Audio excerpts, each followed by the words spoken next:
Okay. No, I gotta what? do the open, I gotta do the, Yeah, you have to do the opening. You're ready. I'm ready for you. all right. Okay. The New Jersey Open Publics Meeting Law was enacted to ensure the right of the public body, to the public to have advance notice of and to attend meetings of public bodies for which any business affecting their interest is discussed or acted upon. In accordance with the provisions of this act, the Brick Township Board of Education has caused notice of this meeting to be posted on the Administration Office Bulletin Board, the official district website, and Channel B TV 20, and sent to the Asbury Park Press, the Brick Times, Star Ledger, and Municipal Clerk's Office. I need a motion and a second to go into executive session. Motion, Missy. Oh, Whereas the Brick Township Board of Education has been formed pursuant to applicable New Jersey statutes, and whereas the board is charged with the responsibility of performing all acts and doing all things consistent with the law and rules of the State Board of Education, necessary for the lawful and proper conduct, equipment, and maintenance of public schools and public school property of the Brick Township School District. Whereas Section 7 of the Open Publics Meeting Act permits the exclusion of the public from a meeting of the board in certain circumstances, and whereas the board has determined that the circumstances exist for just an executive session, and whereas the board has found the action described below to be necessary and proper, now therefore be resolved by the board on May 12, 2022, that the public shall be excluded from the discussion of an action on the executive session herein set forth. The session will be approximately 15 minutes, and the general nature of the subject matter to be discussed is harassment, intimidation, and bullying reports. It is anticipated at this time that the above stated subject matter will be made public if and when it is deemed to be in the public interest to do so, and the need for confidentiality is no longer required by the board. Mary? Ms. Hafner? yes. Mr. Blandina? Yes. Ms. Gagliardi? Yes. Ms. Parker? Yes. Ms. Bacala? Yes. Ms. Siebert? Yes. Ms. Walrab? Yes.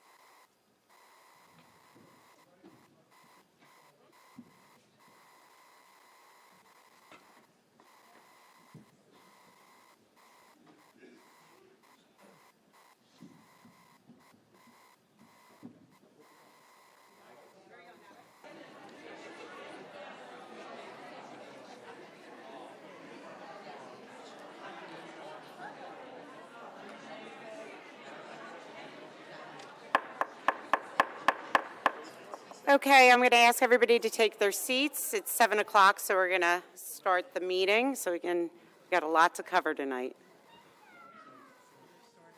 I need a motion and a second to return. Motion, Daisy, I'll second it, Michael. Mary? Ms. Hafner? yes. Mr. Blandina? Yes. Ms. Gagliardi? Yes. Ms. Parker? Yes. Ms. Bacala? Yes. Ms. Siebert? Yes. Ms. Walrab? Yes. I'd like to ask everybody to stand for the flag salute, which is going to be presented by the Brick Schools Air Force Junior ROTC cadets.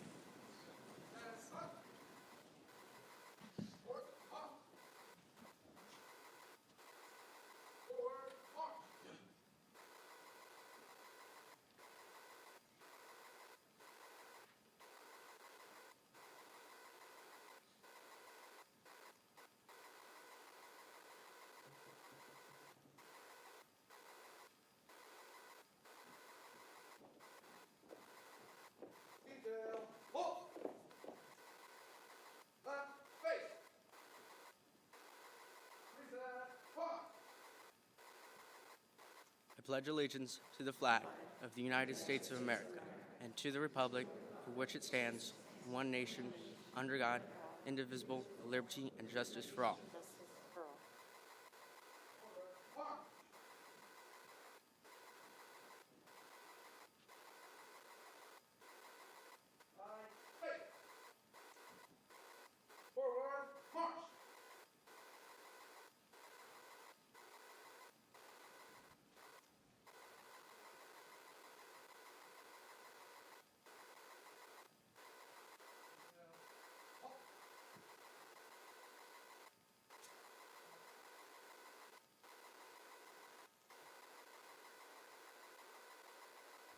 Thank you.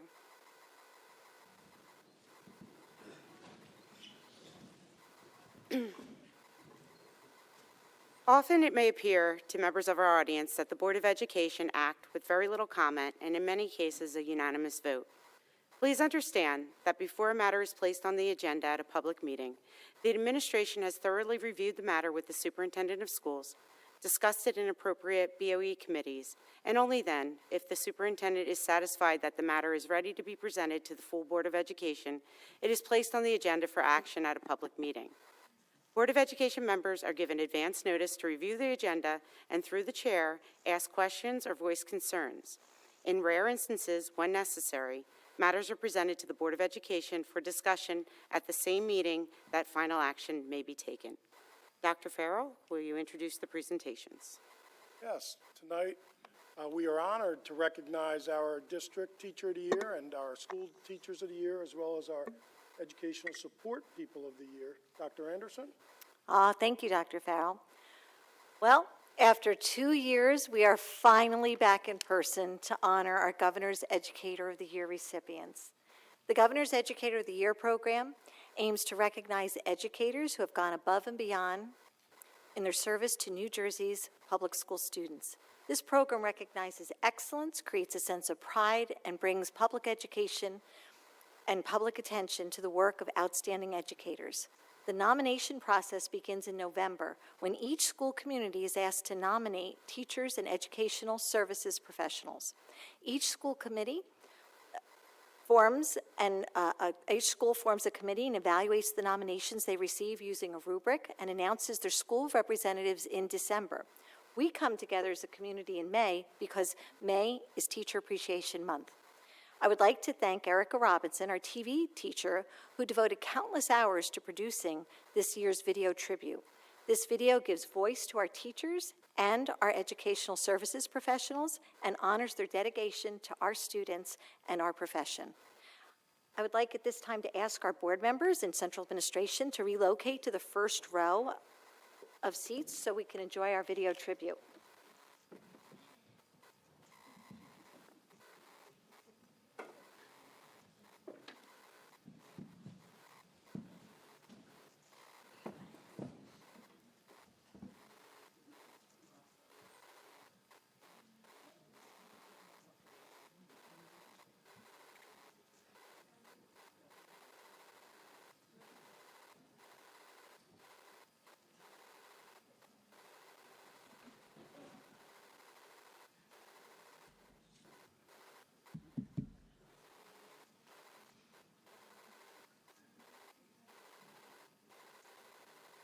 Okay, so we can go ahead with the video.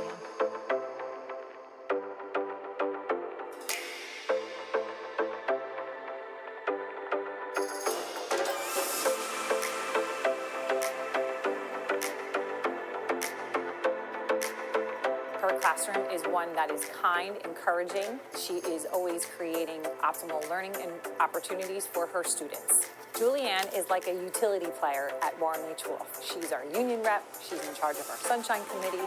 She's always at after-school activities as well as PTO events. She really just does it all. She really is just a team player, always creating great relationships with her students, the staff, and long-lasting relationships with her families. I want to be remembered for someone who cared about her students and gave 100% of her time. I get my passion from my students. Each and every day when they walk in and have a smile on their face, I'm doing my job. And watching them grow throughout the year just gives me joy and that passion to come back each and every day. The most important element, I believe, in my teaching style is classroom management. Because if you have good classroom management, then learning can be successful and all the students will be successful. My teaching philosophy is to create a safe environment for all students where they can be creative and not be judged. I want to be remembered by my students as being a positive role model and wanting them to come back to school each and every day with a smile on their face.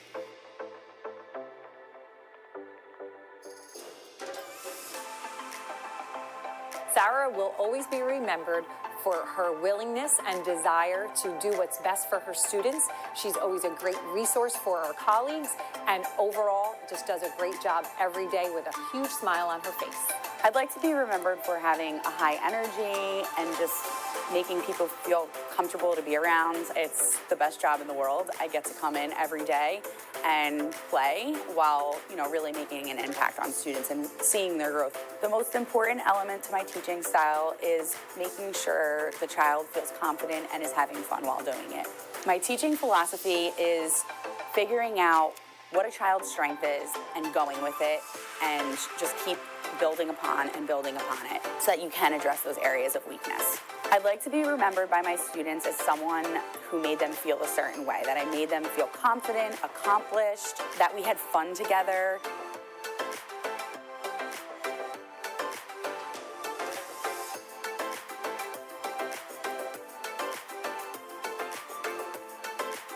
One thing is really special about Miss Janet is she is so joyful.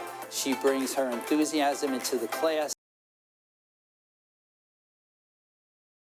sings and dances with them just like she's one of them. She is a preschool person, true and true. That's all she thinks about, working with her kids, and she does a tremendous job with them. I want to be remembered for having fun. So I would say that my teaching philosophy is incorporating questioning and fun. I think if you're enthusiastic, then the kids get enthusiastic about what's going on. I think that's when kids get engaged in what you're doing. I want to be remembered as the teacher that encouraged me when I thought I couldn't, I can. And especially at the preschool level, you hear that a lot. I can't do that. Instead of I can't, I want them to say, let me see how I can try.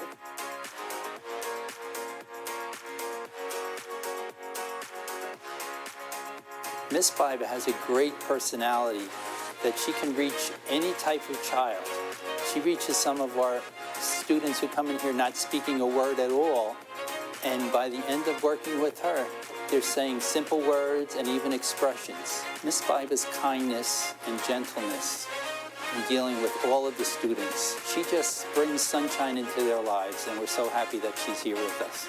Mostly, I want to be remembered for being kind to the children and that they had so much fun in preschool and that you're setting foundation for learning for the rest of their life. I think trying to have the children develop confidence in communicating, because communication to me is like just such a human connection. And once they start to realize any kind of communication, they can connect with another person, I think that's just a great accomplishment. For speech, it's really very individualized, so each child to me is individual. So I approach it from that point. At preschool, I'm not sure if they'll remember me when they grow up, but that they had so much fun, somebody that was very kind to them.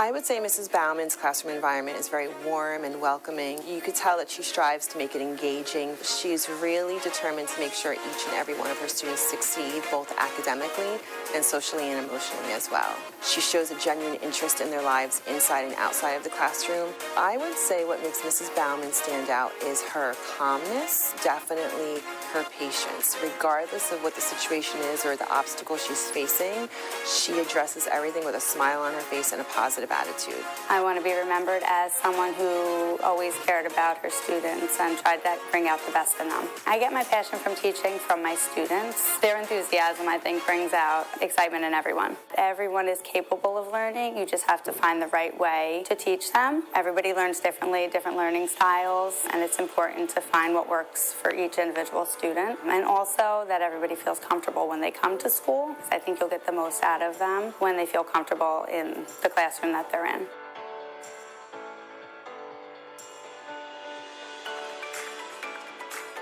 Mr. Novick has a vast toolbox of strategies that he uses with our students to help them face the different challenges that they experience day to day. And he also helps parents navigate these challenges as well. He collaborates with outside resources such as Brick Pal, local churches, so that he can collect food and gifts during the holidays for our students. Mr. Novick will be remembered for being someone that anyone can turn to at any time. I get my passion for counseling because I was once a student. I was a student in Brick. I can remember what it was like to be uncomfortable, to be unsure, to be bullied even. So to try to make it a better world, a better school, and a better school system for my children and for the future generations. I would say my teaching philosophy and my counseling philosophy are student-centered and eclectic. Instead of trying to make students adhere to what we do, how do we tailor things to what they need? I want to be remembered by my students as somebody that believed in them, even at times when they didn't believe in themselves, that advocated for them, that helped them and their families to have a better school climate, that they had a better experience in school, and that somebody that just didn't look at the student but also reached out to the family to make their lives better as well.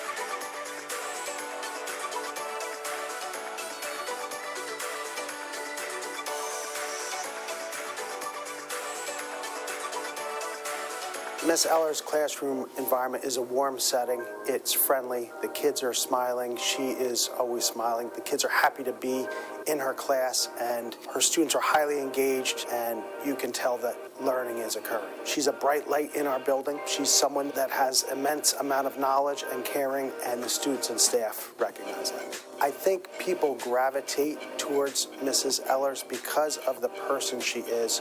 She's upbeat, she's outgoing, she always has a smile, and you feel that she truly cares about the students and the staff and about Lanes Mill. I want to be remembered for being kind and approachable and someone who let the children know that they could be whatever they want to be, strive towards their goals to whatever it is they want to be. I get my passion from teaching from my mother, Rita Conlon. She also taught in Brick Township schools for 25 years. The most important element to my teaching style is my classroom environment. I hope that it's all positive. I try to reach the children in a whole group, in little groups, and individually. Total positivity. My teaching philosophy is every flower blooms in its own time.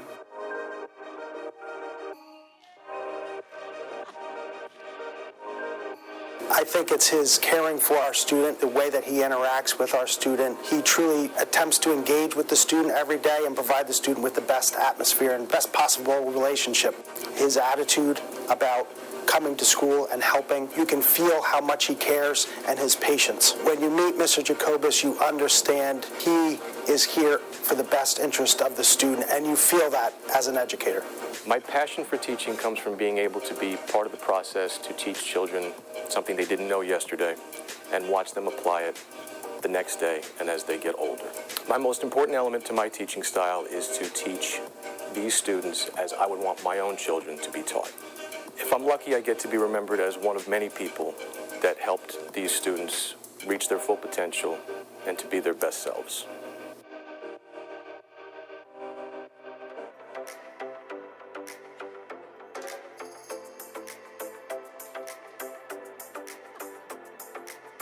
Kate has a wonderful classroom environment. She's supportive, patient, kind. Kate is successful as a teacher because of her calm and patient demeanor with children. Her patient and quiet demeanor is really something that stands out.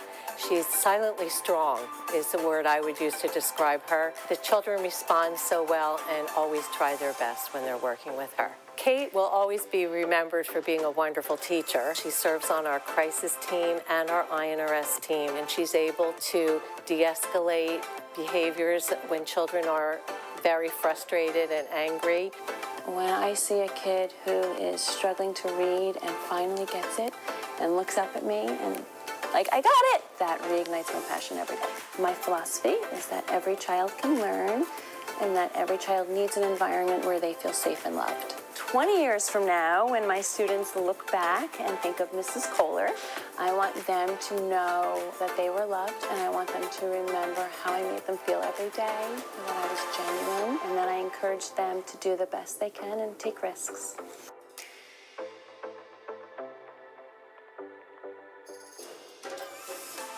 Nurse Rita is the kindest, most thoughtful and caring school nurse that anyone could have. She's worked tirelessly. She takes her time and patience to deal with each child. She's a support for our staff members on a daily basis, and she just works so hard to make sure everyone's happy and healthy. What I would like to be remembered for is that the students, the parents, and the staff could depend on me. I get my passion for nursing. I think it's from my grandmother. My grandmother lived with us all my life when I was younger. She was very nurturing and caring, not just for my family, but for everybody. So that's where I get my passion for nursing from. The most important element of my nursing style would be communication with the parents and the guardians. I have certain things that I constantly follow. It's empathy, listening, respect, and kindness. I want to be remembered by my students as caring and providing a nurturing and safe environment for them.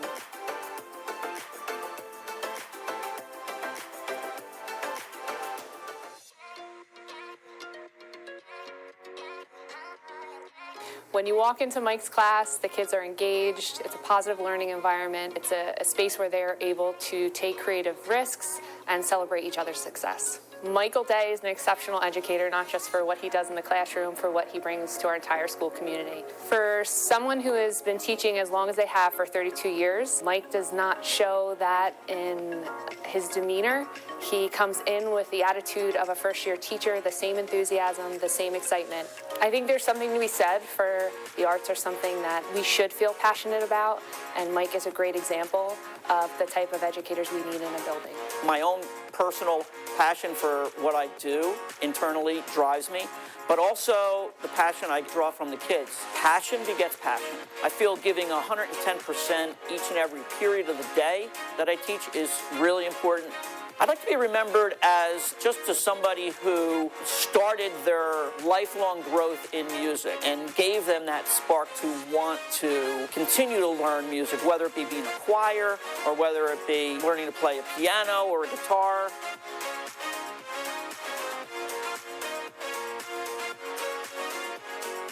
Mrs. Stranero's warmth, her kindness, and her patience are one of the many characteristics that stand out in her care for the students and staff at Emma Havens Young. Even before the pandemic, she was on the front lines and taking care of all the students at one of the largest elementary schools in the district, and is with her professionalism and her demeanor in tackling those situations, even during the pandemic, that makes her stand out so much. Mrs. Stranero will be remembered for her ability to handle difficult situations in a professional manner and for the ongoing communication she has, not just with her colleagues and the children, but also to our community. I want to be remembered here at Emma Havens for being kind, but also being tough. This age group from K to 5 is by far the best. I love their stories. I love their boo-boos, that I have to fix. And sometimes they just need a hug, and it's amazing. My most important element to my nursing style, I would have to say just to be genuine. You have to be loving, and you have to be a mom on top of being a nurse, and you wear many hats, and you just have to be there for them, for whatever they need, whether it's physical, whether it's emotional, whether it's mental.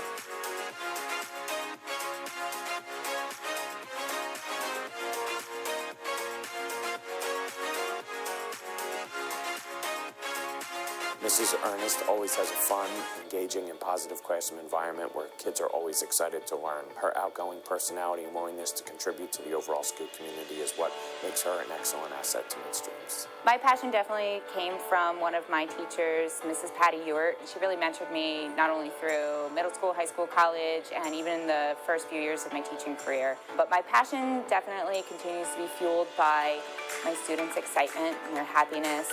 When I go to pick them up from their classrooms, they're excited to come with me. So my philosophy really centers around being a nurturer. I want to make sure I provide a comfortable environment for my students and really nurture their ideas, nurture their confidence, really celebrate all of their successes, even the little ones. So that way they feel comfortable sharing a crazy idea or a unique idea that nobody else thought of, or really even just try to build something super ambitious that they know might not work out or they don't think it's going to work out, because that's really where the learning occurs, when they feel safe and they feel confident enough to take those risks. Each and every one of them really has something great to offer our community and even our world. So I really hope that they can remember me as one of the people that helped them discover what that is.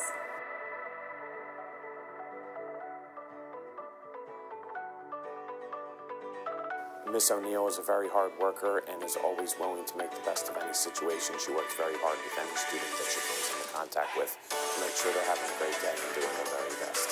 I think Miss O'Neill will always be remembered for her hard work and commitment not only to her students but the other students in her class as well as the school. I like to be remembered being kind and passionate and caring and always helpful and making a difference. I get my passion from the kids. I love working with them. Good days and tough days, it's all great and they're just wonderful. The most important element to my teaching style is being patient and compassionate and giving the kids a chance to just come out on their own and learn things on their own and be there to guide them and help them. My teaching philosophy is it takes a village. I wouldn't be here today without the amazing staff at this school and Dr. Bill and everybody supporting and helping me.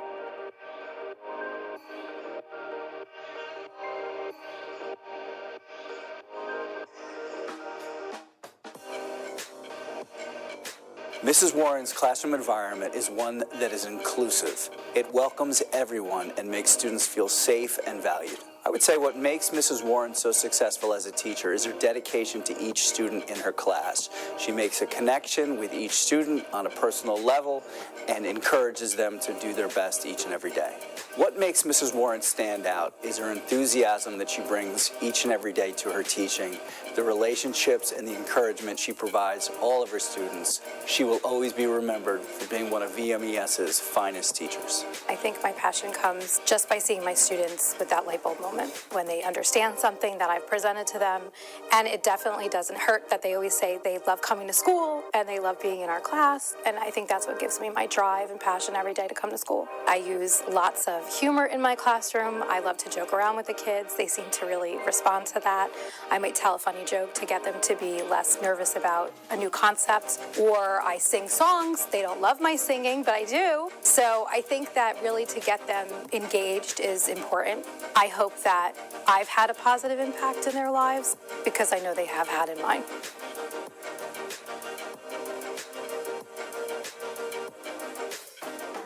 Mrs. Ferreira is an outstanding service professional in the paraprofessional role. What makes her so special is her ability to connect with our kids, to encourage them, to celebrate them, and to help them strive for improvement each and every day. What makes Ms.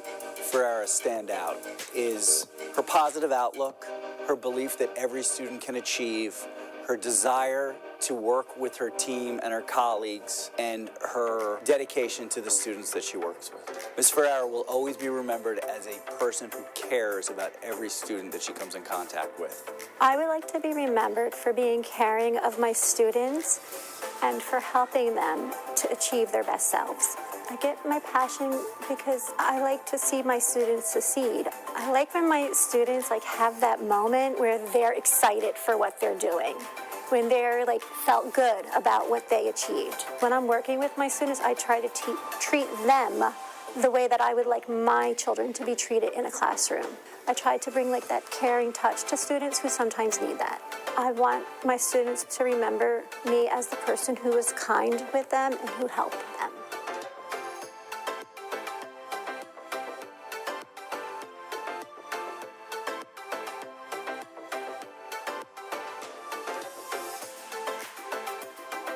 What makes her successful as a teacher is her heart and her kindness towards her students and her commitment to her children. She does anything she can to make them successful, not only during their 8th grade year, but to give them the skills they need to be successful in life. She's a foundational part of what makes Lake Revere so special. The most important element to my teaching style, I think, is the relationships that I build with the kids. If they know that I care about them, not only as a student, but as a person, then they're going to be more willing to help themselves and be more successful, not just academically, but socially, emotionally, in their lives outside of school. These kids have had a rough couple years, so the passion is making them come back and be a student again and learn how to adjust to being in a school and functioning like a student would be in a normal world. I'd like my students to remember me as somebody who did the best that I could to help them grow as a person, to help them grow as a student, and to be successful in life beyond just the academic classroom in 8th grade, to go to high school and to find their own passion.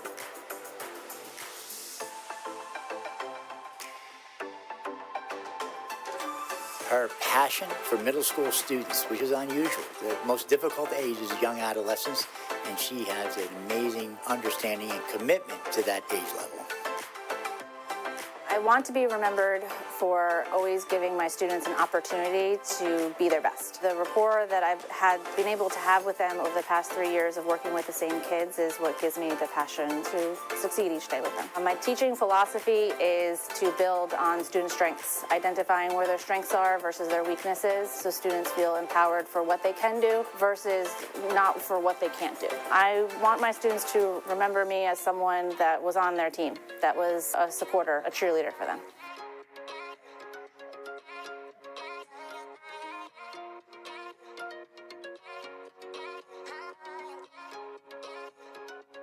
Mr. Seidelman's classroom is very student-centered. The students are continuously interacting with their peers, working on music, putting equipment together, learning how to use the equipment and the instruments, and always learning how to be better in their craft of music.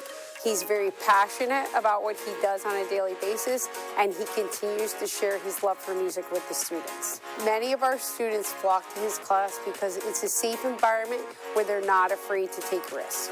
Mr. Seidelman has a great personality, and everyone loves to go to him for things because of his smile and his energy that he brings to the building, and they know when they go to him, he's always there to support them. I want to be remembered as a teacher that cared for his students. I get my passion from teaching, I believe, from when music was taken from me. When I was in college, my father had lost his job, so I left school to help support the family.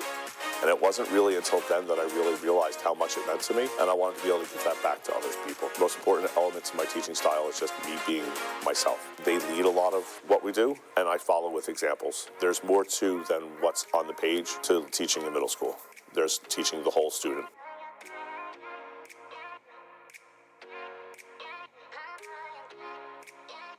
Stacy would be successful in any position we put her because of her caring nature and willingness to help anyone in the building, and she wants everyone to be successful. Stacy stands out in our building because everyone comes to her for everything. She works on our technology, she's here in the library, she fills in, she's the chairperson for our Sunshine Club, she's the field hockey coach, and she'll do anything that anyone asks her to do in our building. Mrs. Elmendorf will always be remembered for her willingness to serve everyone in the VMMS community. She is so caring, and she wants everyone to be successful, and the students and the staff and the parents of our community recognize that. I always wanted to be a teacher since kindergarten, and I am a product of Brick schools. I went through Herbertsville, that's elementary, that's middle school, and Brick Memorial, and now I've been here for 24 years. Just all my previous teachers and colleagues have ignited a passion for teaching. The most important element to my teaching style is building relationships with them, getting to know what subjects they like, and being able to help them pick something and make them a lifelong reader. I would like them to remember me as a friendly place to come visit and someone that would ignite a passion and education for them.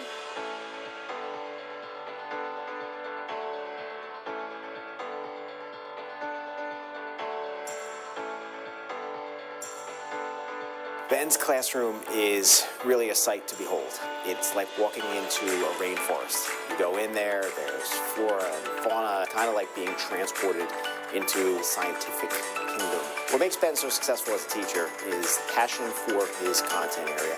He loves science, he cares deeply about the planet, and that combined with his ability to meet students where they are, to be compassionate to their needs, and connect with them and form relationships really is the intersection of that is what makes him a great teacher. I think he believes so deeply in saving our world and protecting it for the future generations, and he believes that the best way to do so is by educating the youth of today so that they can carry that on.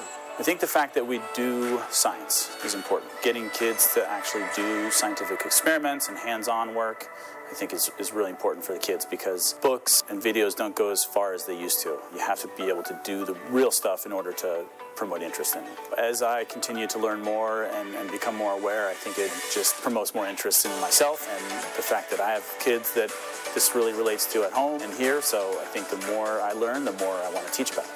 I hope that they see that I'm really into what I'm pushing to them, and hopefully they come away with an interest as well.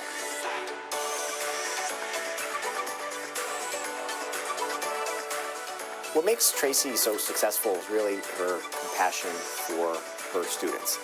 One of the things that makes Mrs. Reinhardt stand out and so special is just her availability. She's always there for her kids in the guidance office. I think Mrs. Reinhardt will always be remembered for two things. One is her smile and her laughter. She's always got a positive outlook on things. She's always got a joke and a light way about her, which makes her very approachable. And she'll also, I think, always be remembered for being dependable. She is kind of a rock that all of us can look to, myself included, and always working attitude is something that I know we'll never forget about her. I'd like to be remembered as a nice person.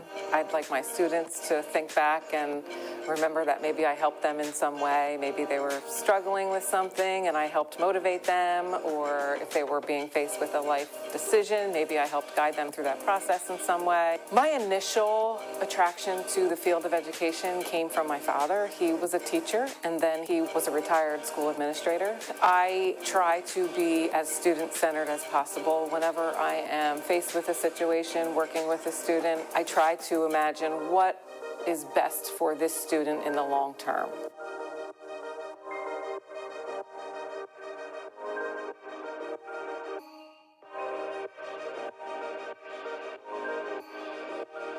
She leads our mentor program. She's a member of INRS. She's a part of the PB, SIS, and SEL committees. Essentially, Miss Erica Carew is a Miss Do-It-All for Brick Township High School. It's really wonderful when you walk into Miss Carew's classroom. You're immediately struck with an environment that is accepting and supportive of students' needs. It's commendable to see Miss Carew develop these relationships that are built over time through trust and really supporting an individual in what they need. The most important element to my teaching style is relationships. I believe relationships are the foundation to success in the classroom and success with everything we do with our students. And without building relationships and looking at the individual needs of the students, I don't think that we will ever get any further with the content.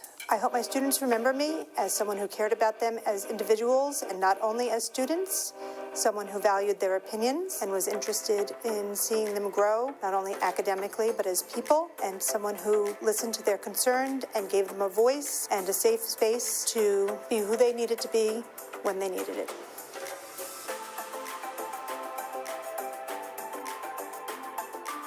It's very easy to see that infectious personality that brings students and staff to her, looking for that guidance and support that she's always willing to lend. I personally admire her ability to collaborate, connect, and articulate information to both parents, students, and staff. She brings a positivity to our school that I truly appreciate and admire. I would like to be remembered for my rapport with students, families, and staff, for motivating my students to do well in school, advocating for my students, and for helping them on their educational journey and future plans. My passion for counseling began with my middle school and high school counselors, as well as my college counselor. I was so thankful for the educators who were part of my life, and I want to give back, and I was inspired to help our students navigate through life decisions.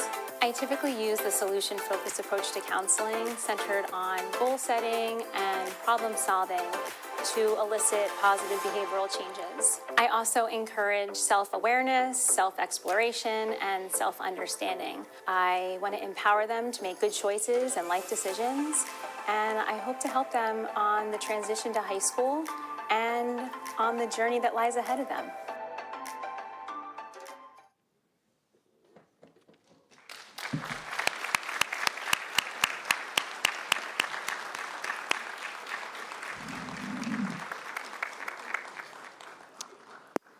So I want to take my hat off to all the talented educators that are here tonight. We really appreciate your efforts. As Dr. Farrell always says, student-centered, teacher-led. I think that video captured just how caring, kind, and committed our educators are to student growth and how student-centered they really are. So congratulations, all of you. I know your families and friends are so proud, so let's hear it for them.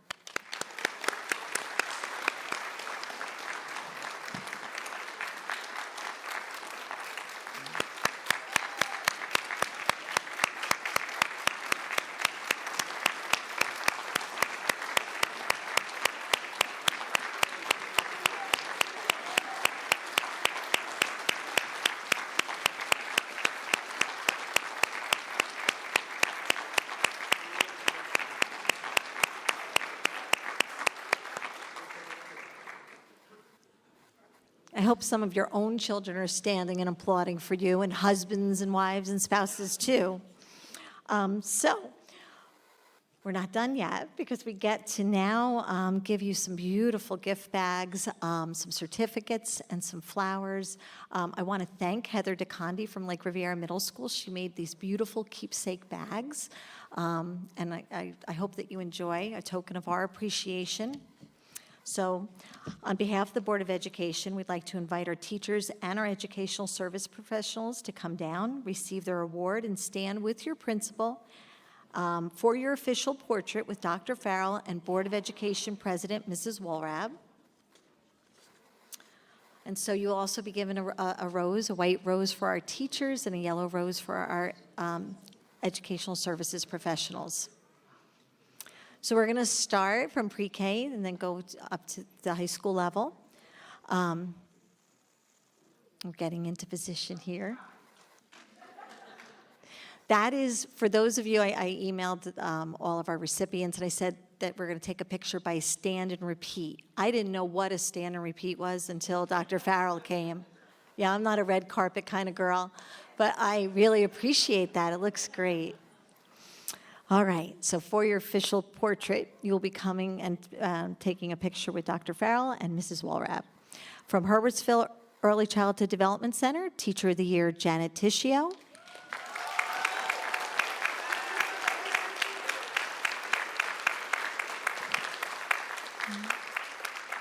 And Educational Services Professional, Biba Grunwalds.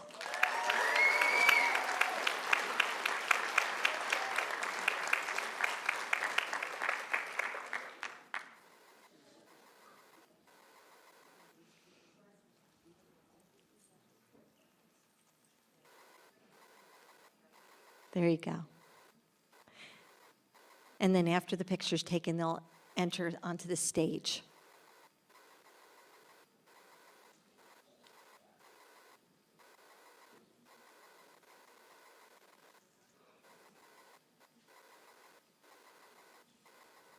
From Warren H. Wolf, Early Childhood Development Center, Teacher of the Year, Julianne Moore.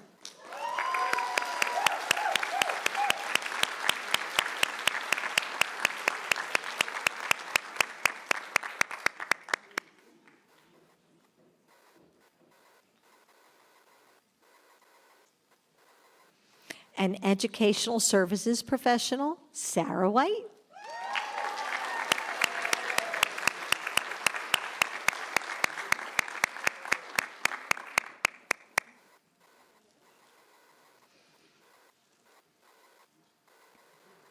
From Drum Point Road Elementary School, Teacher of the Year, Kate Kohler.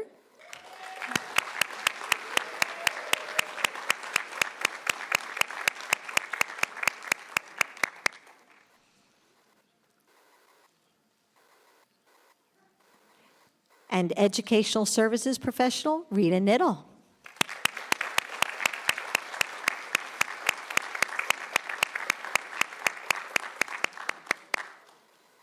Nurse Riddle. Oh. From Emma Havens Young Elementary School, Teacher of the Year, Michael Day.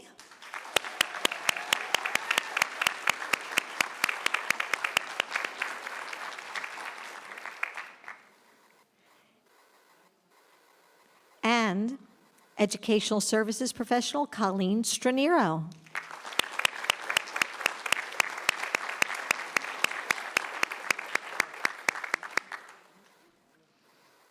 From Lanes Mill Elementary School, Teacher of the Year, Diane Ellers.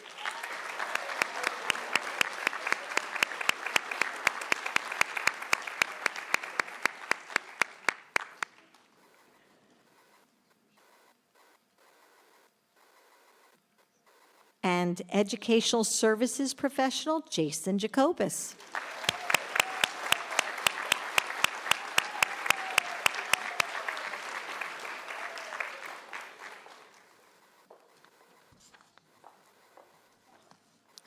From Midstreams Elementary School, Teacher of the Year, Ashley Ernest.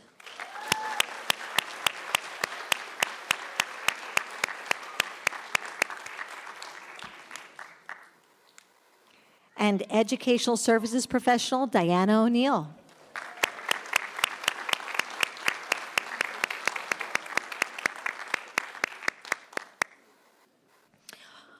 From Osborneville Elementary School, Teacher of the Year, Michelle Bauman.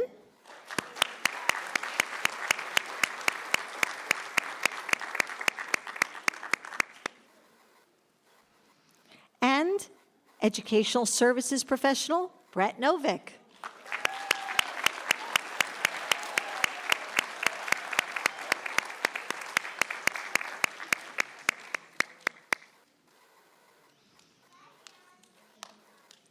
Aw. From Veterans Memorial Elementary School, Teacher of the Year, Michelle Warren.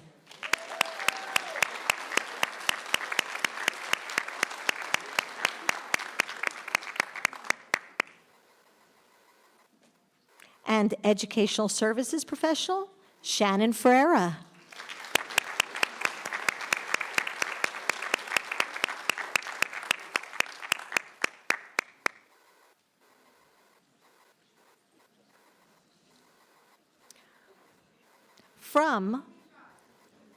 From Lake Riviera Middle School, Teacher of the Year, Kelly Sperling.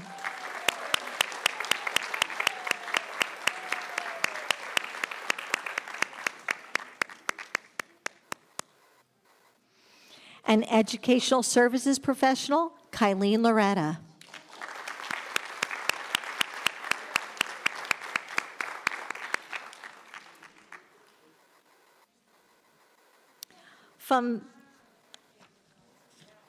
From Veterans Memorial Middle School, Teacher of the Year, Christopher Seidelman.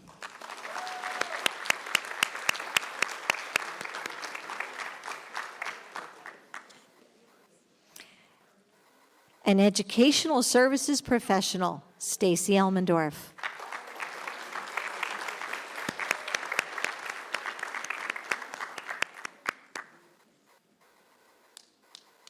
Good job. You're doing great.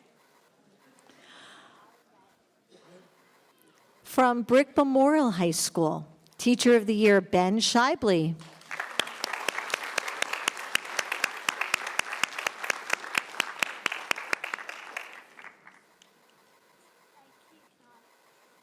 And Educational Services Professional, Tracy Reinhard.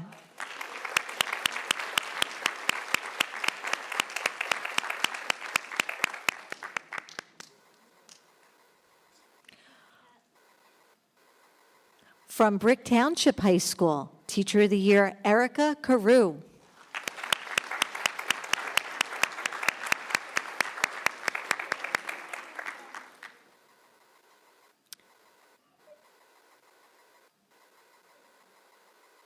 And Educational Services Professional, Angela Smith.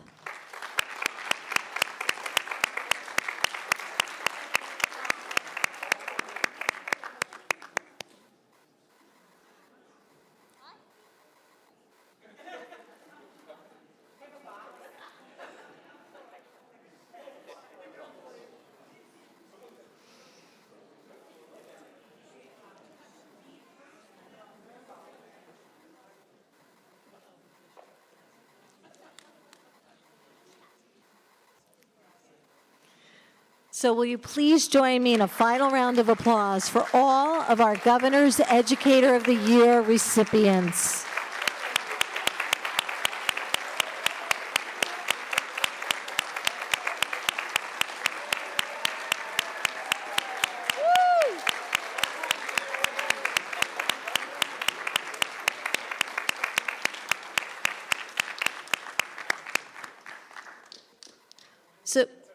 So is at this time we're going to take 3 group photos, a whole group, then the Teacher of the Year, and then the ESP of the year. Afterwards, I'm going to ask that you all take your seats so that we can introduce the District Teacher of the Year. So let's just take a minute for those shots.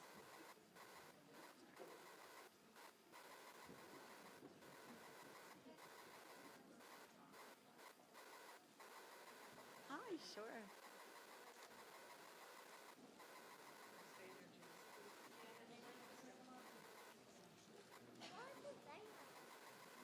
Is everything okay? You need anything?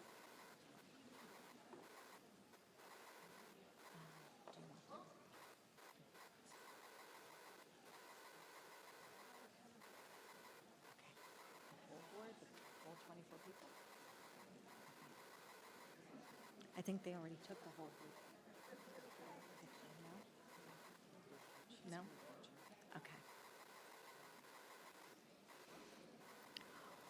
For the whole group picture, I'd like the Board of Education to join our staff, so we'll get it all set up and then we'll have you come up.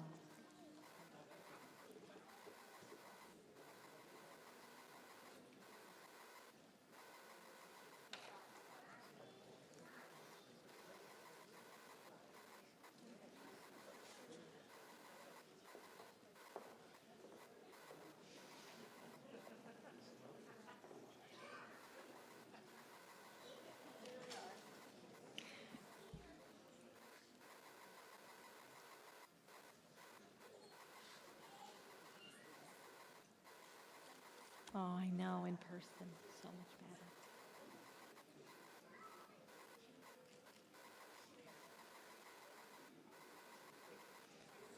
And now we're going to have one whole group, right? And I'd like Dr. Farrell and the Board of Education to please join everyone on stage. Sure. Ms. McNamara, if you'd like to go, Ms. Hanson, the more the merrier. I know. I'm good here. I've got to be in charge of the microphone. No, I'm no, you are. No. Mr. Edwards, Mr. Kleisler, come on. Go ahead.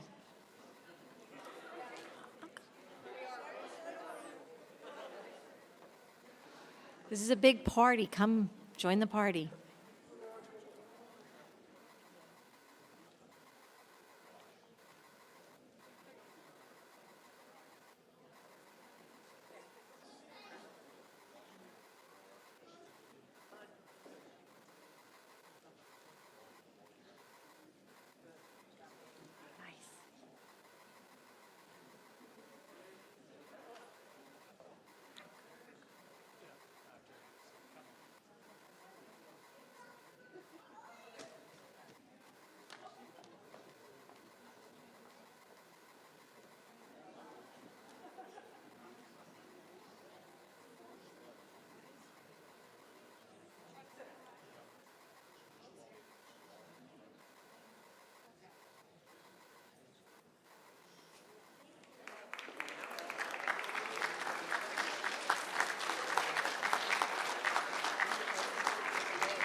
We're going to now announce the District Teacher of the Year.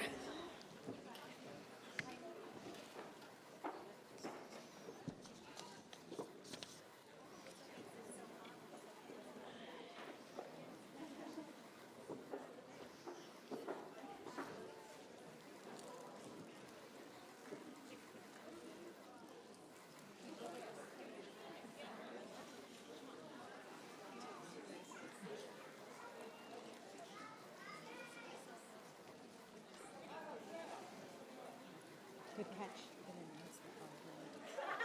I am.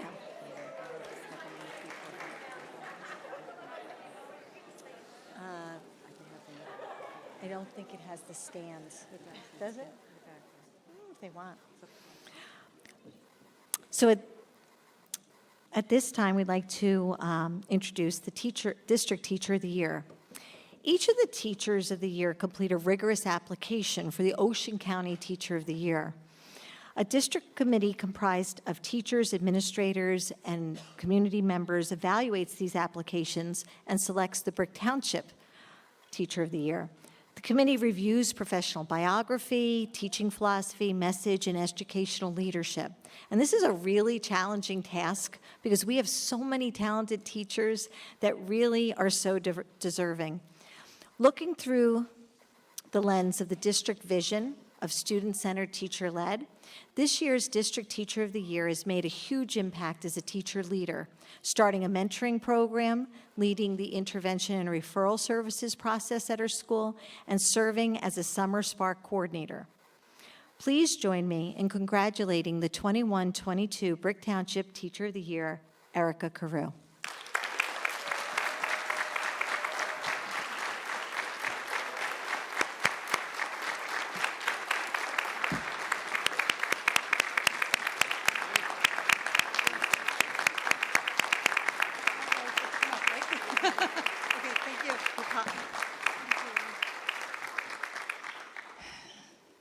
Thank you.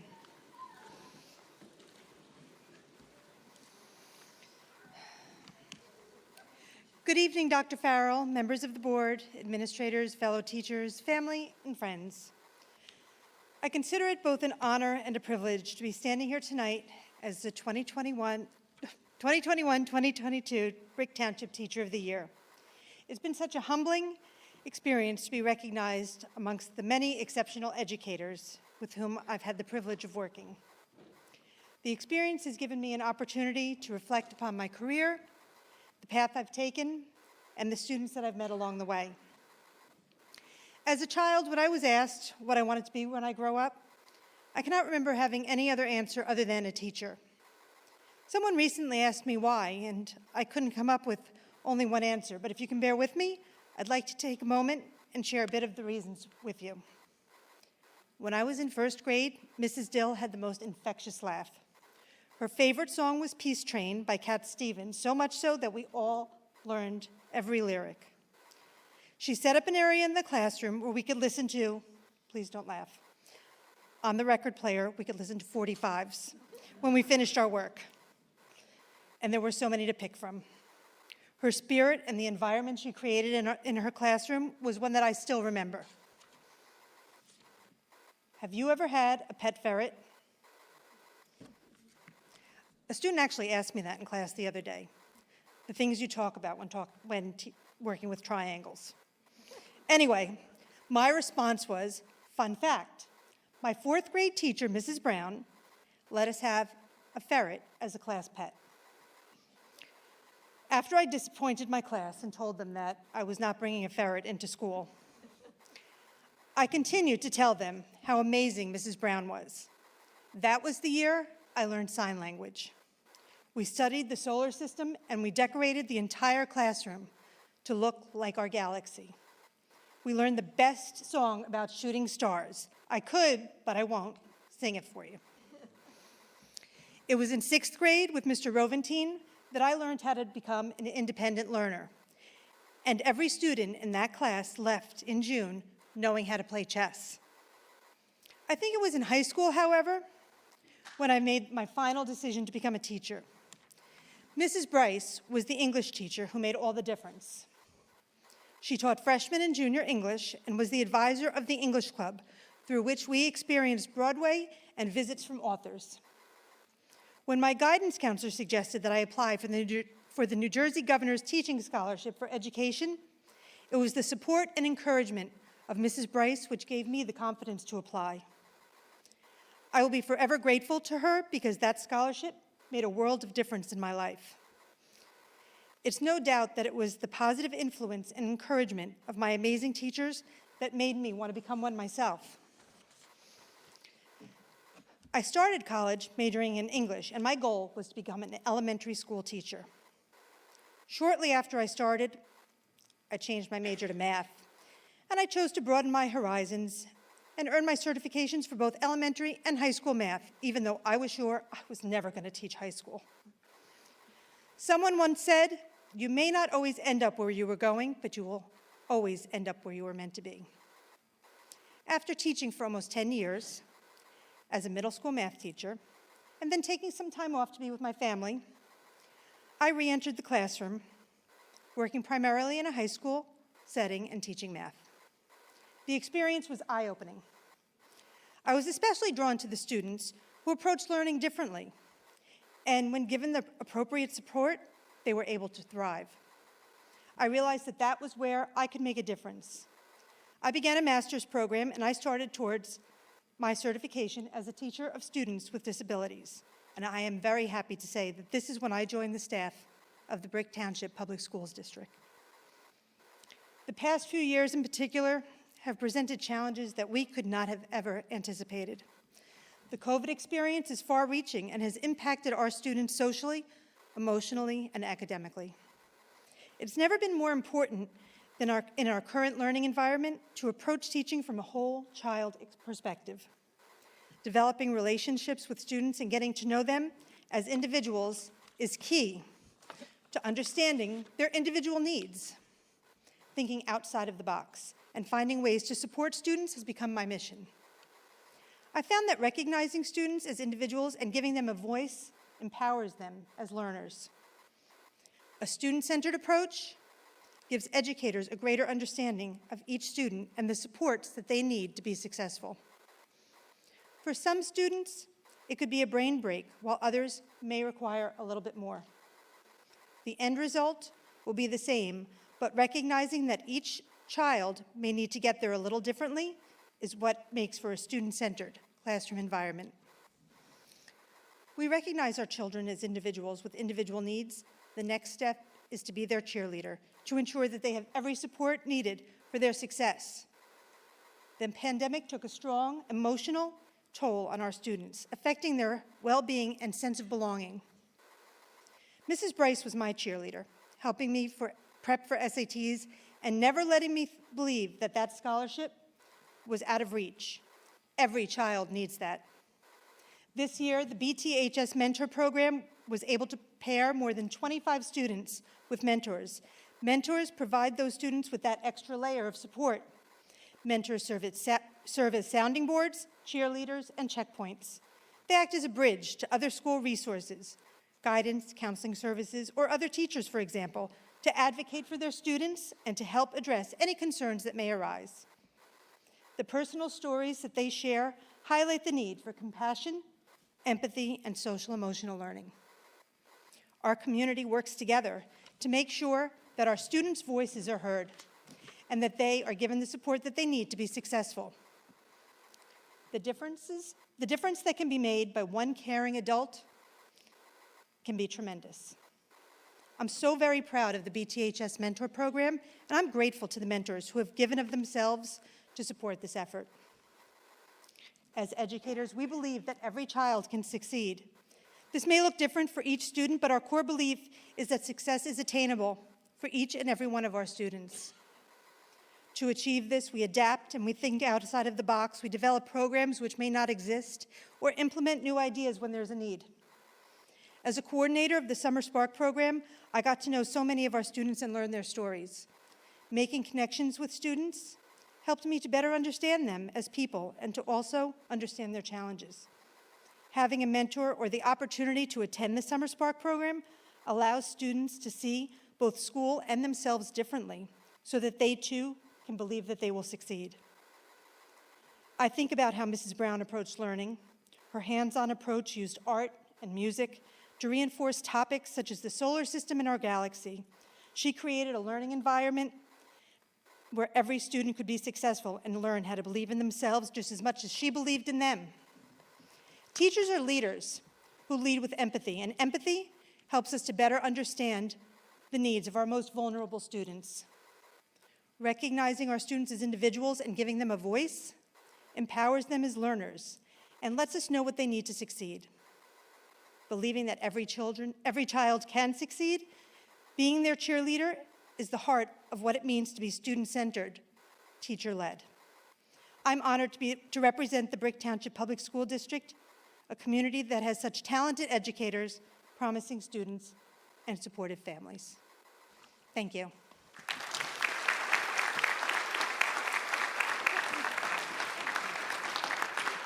Thank you.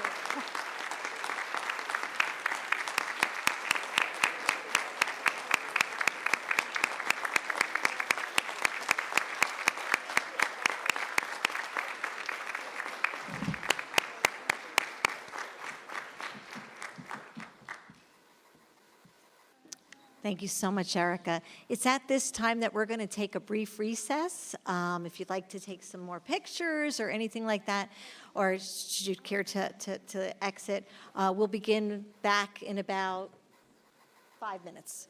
About 5 minutes. Thank you. Great job for you. Well done.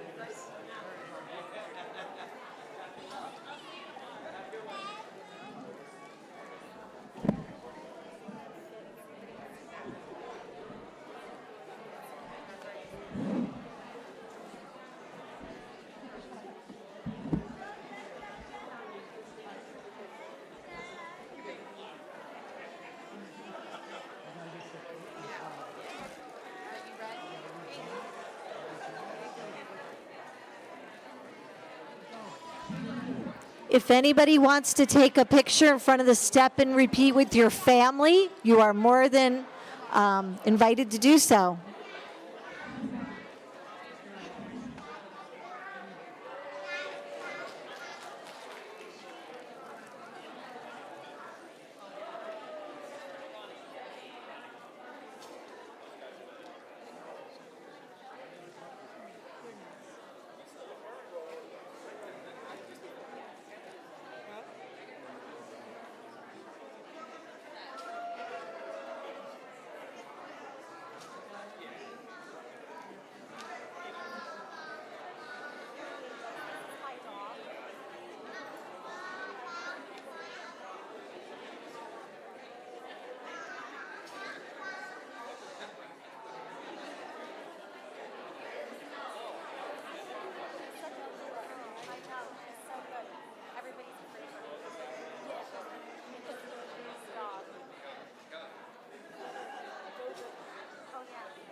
Bye, Erica.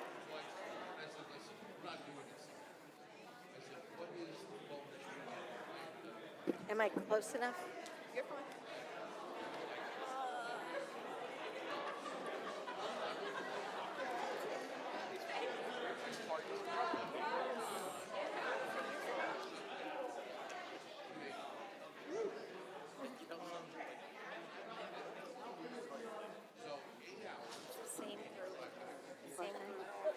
Same group is here. Oh, no. They're just more spread out, but they're all here.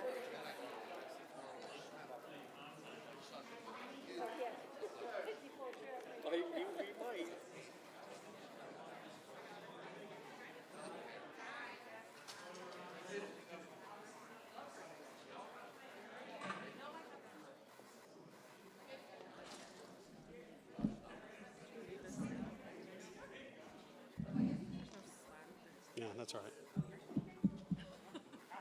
Ross, I'll cut it.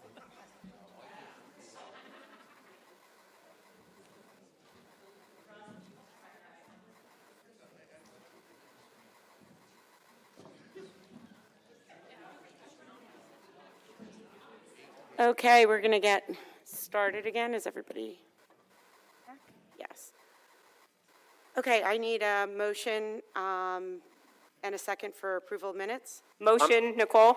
Second, Michael. Any comments, discussion? None? Mary? Ms. Hafner? Yes. Mr. Blandina? Yes. Ms. Gagliardi? Yes. Ms. Parker? Yes. Ms. Bacala? Yes. Yes. Ms. Siebert? Yes. Ms. Walrab? Real quick, Mary, there was a typo on it, and instead of brain on the game, it said Brian. If we could just fix that, and then yes. Reports. Okay, we will start with the superintendent's comments. This was a long program, I figured.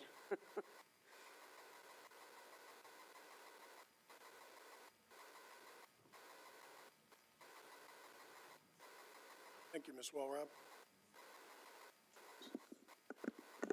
I had the opportunity to attend some amazing performances in the last few weeks. Actually, in fact, last night I was at the Brick Memorial's concert band, spring concert. Incredible performance. Last month I had the privilege of attending our high school musicals, right here, the Brick Township High School production of The Wizard of Oz and Brick Memorial High School's production of Mamma Mia. Were simply amazing.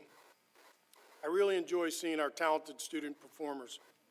Our theater arts, musicians, VPA students are some of the best and the brightest we have to offer, and I love celebrating them. Bravo. Teacher of the Year. Last week we celebrated our talented educators for National Teacher Appreciation Week. Tonight, as you saw, we honored the Teachers of the Year and the educational services professionals from each school. Congratulations to all of our Teachers of the Year and educational service professionals of the year. What an amazing accomplishment. To be honored by your peers is an awesome recognition. You should all feel proud of this top accolade.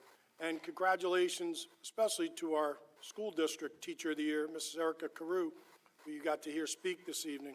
I've been in many of these teachers' classes myself, and Erica is something special.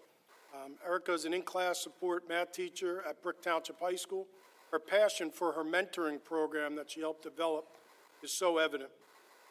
I witnessed firsthand her passion for students in the senior advisory council meetings that she worked with Mr. Mosley and the mayor. And she truly oversees a mentoring program with enthusiasm and exuberance. Well-deserved, Erica. National Nurse Appreciation Week also took place this week, culminating with School Nurse Appreciation Day yesterday.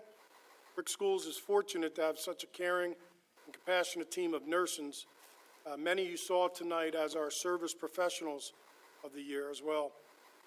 They ensure the well-being of our students and staff each and every day, so thank you for your help to our nurses. I want to congratulate all of the retirees over this past year and some that are on for this evening, and wish them the best in their future endeavors. Update on strategic planning. Strategic planning is starting to wind down. We had another steering committee meeting this past Tuesday, and we'll have the next one at the end of June. Each subcommittee has presented, and we anticipate surveys to be sent out over the next 2 months. It is our hope to finalize a plan by the end of the summer and present and share out with everybody in early fall. Summer programs, speaking of planning, our special education department and our curriculum and instruction department are busy planning for our summer programs. Special education department hosted a virtual parent session on May 11th to provide an overview of the extended school year program. C&I department is hosting a virtual parent session on May 16th to provide an overview for this year's Summer Spark program. A Blackboard message, actually I think a Blackboard message went out tonight on the enrichment program, and another Blackboard message will be sent out with other Spark information, catalog, and session information.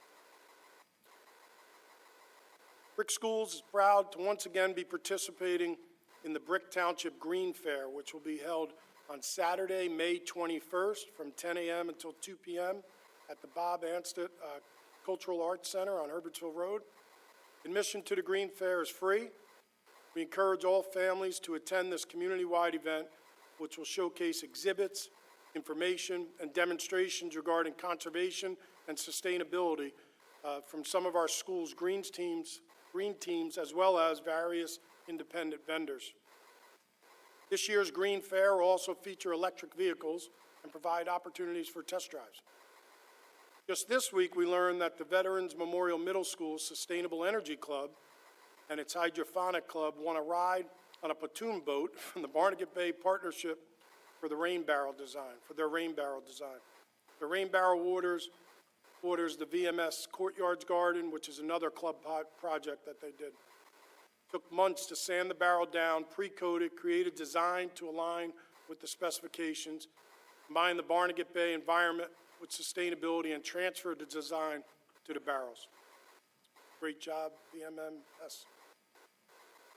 As we wind down the school year, we have a lot of end-of-year activities. So many milestones to celebrate, like award ceremonies, proms, promotions, and graduations. Please take time in these closing weeks to recognize our amazing students' accomplishments and celebrate them. Every year around this time, I take the time to thank my central office administrative team. Thank you. A heartfelt thank you. This team is really one of the most hardworking and conscientious group of people that I've ever worked with. I know that I can be tough sometimes, but the product of our combined efficacy has been positive. I recently read a leadership thought on choices, chances, and consequences. Leaders all make choices, take chances, and have to deal with the consequences, good and bad, every day. This group faces challenges head-on and lead by example. Thank you so much. In reflecting on this past year, I believe that I may have been our district's lead learner. I learned that in tough times, we could see many positive traits in people. I've learned that Brick School's students and staff are so resilient. They all learn and lead in their own way, and each has taught me that as well. I've seen people display capabilities that I may have thought they didn't possess, character traits developed to help others and to contribute to a bigger picture and greater whole, and courage to lead by example and teach others open-mindedness and understanding. I learn every day from others, and I thank all of our students and staff for making this district better every day. Leadership and learning are indispensable to each other, in my opinion. Thank you. Thank you, Dr. Farrell. And I just have to say, I am so glad that Memorial Junior Prom is happening tonight, and they're going and they're dancing, and they don't have to worry about masks. Thank God. So, okay, our committee reports. Ms. Hanson, Special Education. Thank you, Mrs. Woolrab.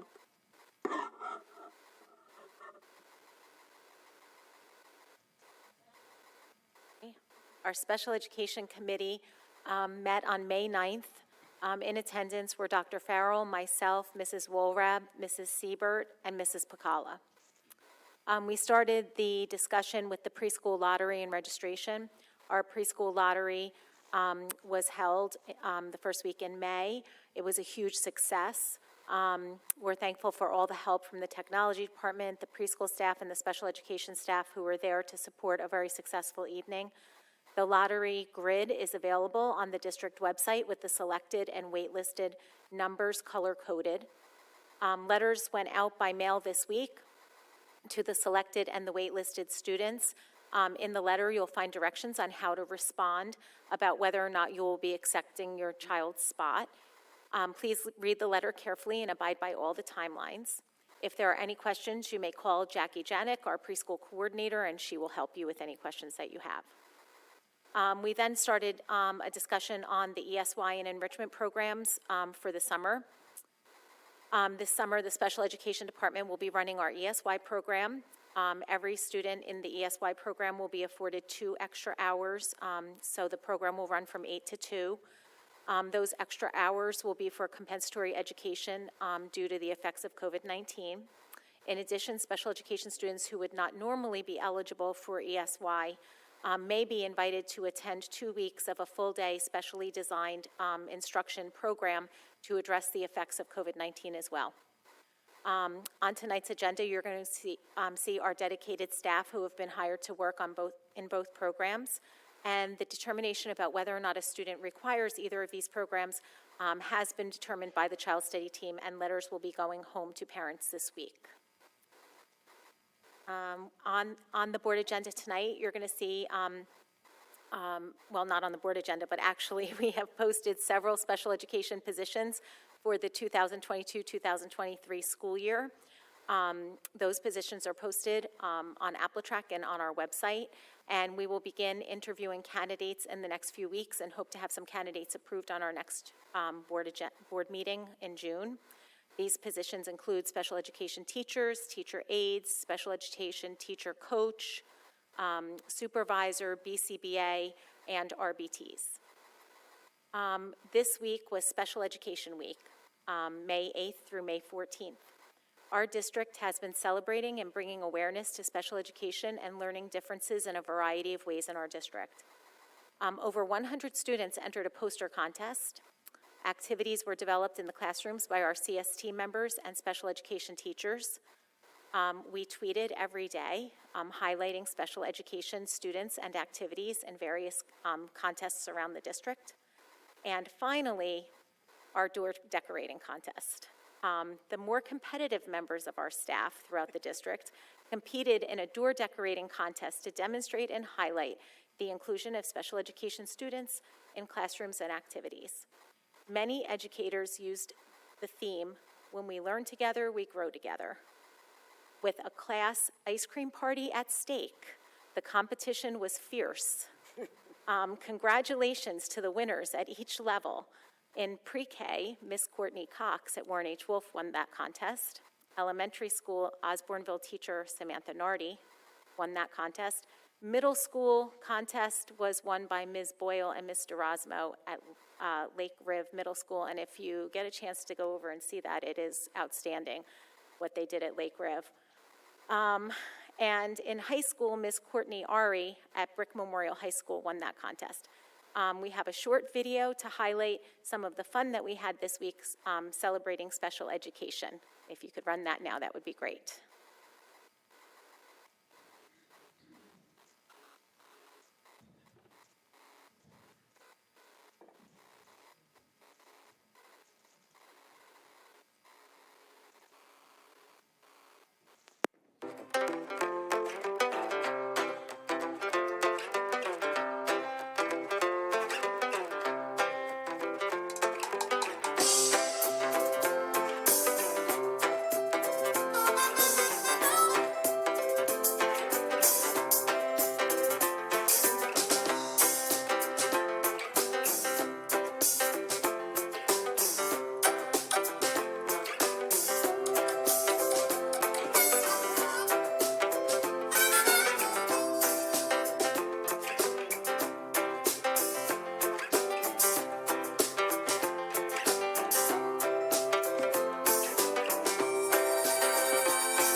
Thank you, Ms. Hanson. Mr. Edwards, Facilities and Finance. Thank you. So the Finance Committee met on May 5th. We've got a short little video we're going to run for you.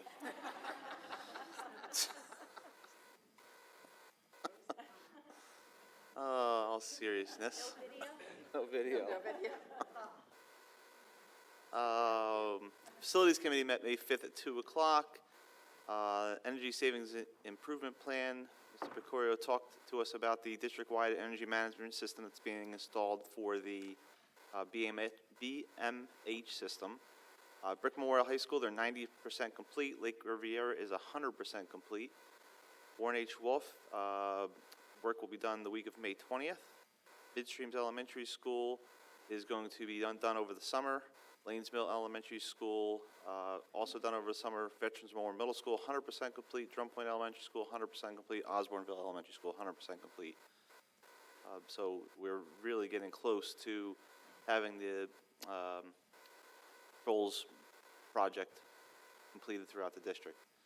In regards to the solar power purchase power agreement, Mr. Picorio informed the committee that Herbertsville Elementary School is 100% complete and waiting for JCP&L shutdown to interconnect, which is scheduled for May 14th. Lanesville Elementary School is 100% complete, also waiting to be have the interconnect, which is scheduled for May 14th. Brick Township High School carports are 100% complete. The roof is 80% complete.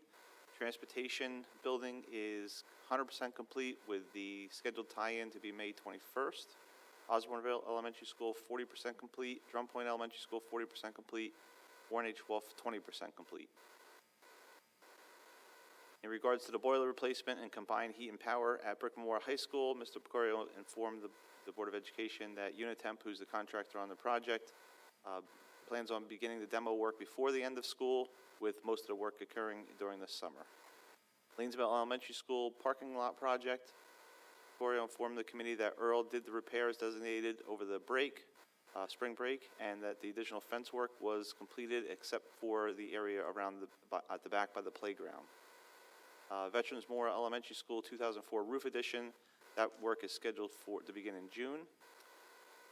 The Brick Memorial High School penthouse C&D replacement of air handlers and replacement of the chiller. The Lake Riviera Middle School air conditioning. The Veterans Memorial Middle School boiler replacement and air conditioning. The Emma Havens air conditioning. And the Veterans Memorial Elementary School air conditioning. Drum Point Elementary School boiler replacement and air conditioning. Mr. Picorio and myself informed the committee that there were no bids on the bid opening. We received no bids on the bid opening. We are going to put the projects back out to bid, but at this point, those projects will have to be done during the summer of 2023. Lake River Middle School boiler plant, Emma Havens, Young Elementary School boiler plant, Midstreams Elementary School boiler plant, Lanesville Elementary School air conditioning, and Lanesville Elementary School boiler replacement. All of those projects have been awarded. They're all going to be completed in the summer of 2022, this coming summer. The only item that we're aware of right now that could be a possible holdup is the electrical switchgear for Lanesville Elementary School. Contractor is saying that the estimated lead time on that equipment is 38 to 52 weeks. That's a long time. Veterans Memorial Middle School roof A6, that's scheduled to be done this summer. Brick Township High School roof 24, also scheduled to be done this summer. Veterans Memorial Middle School solar removal, that's on this evening's agenda for taking money from Capital Reserve to remove the solar panels for the roof warranty work. Same at Emma Havens Young Elementary School. Midstreams Elementary School parking lot.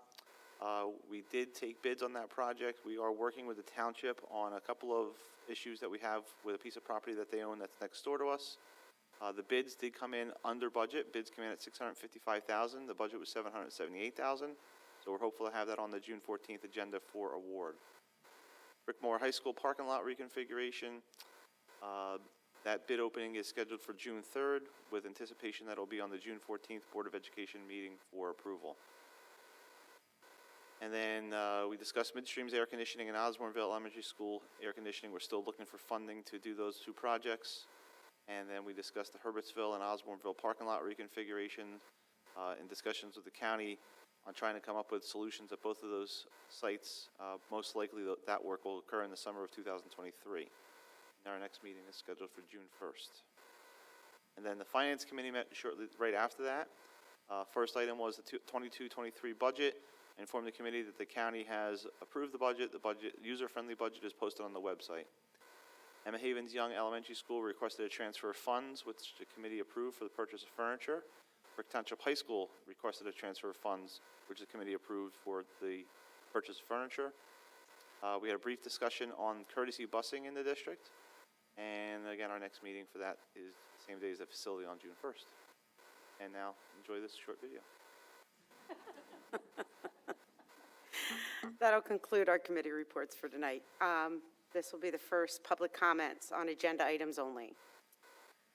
The board invites thoughts and reactions on agenda items. Each participant is asked to give his or her name prior to making a statement. All statements shall be directed to the presiding officer. The board will not, during the public portion of this meeting, discuss matters involving employment, appointment, termination of employment, negotiations, terms and conditions of employment, evaluation of the performance of, promotion, or disciplining of any specific or prospective or current employee and or student.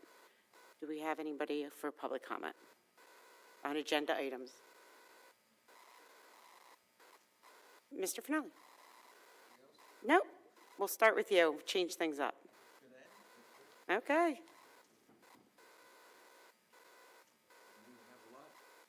Awesome.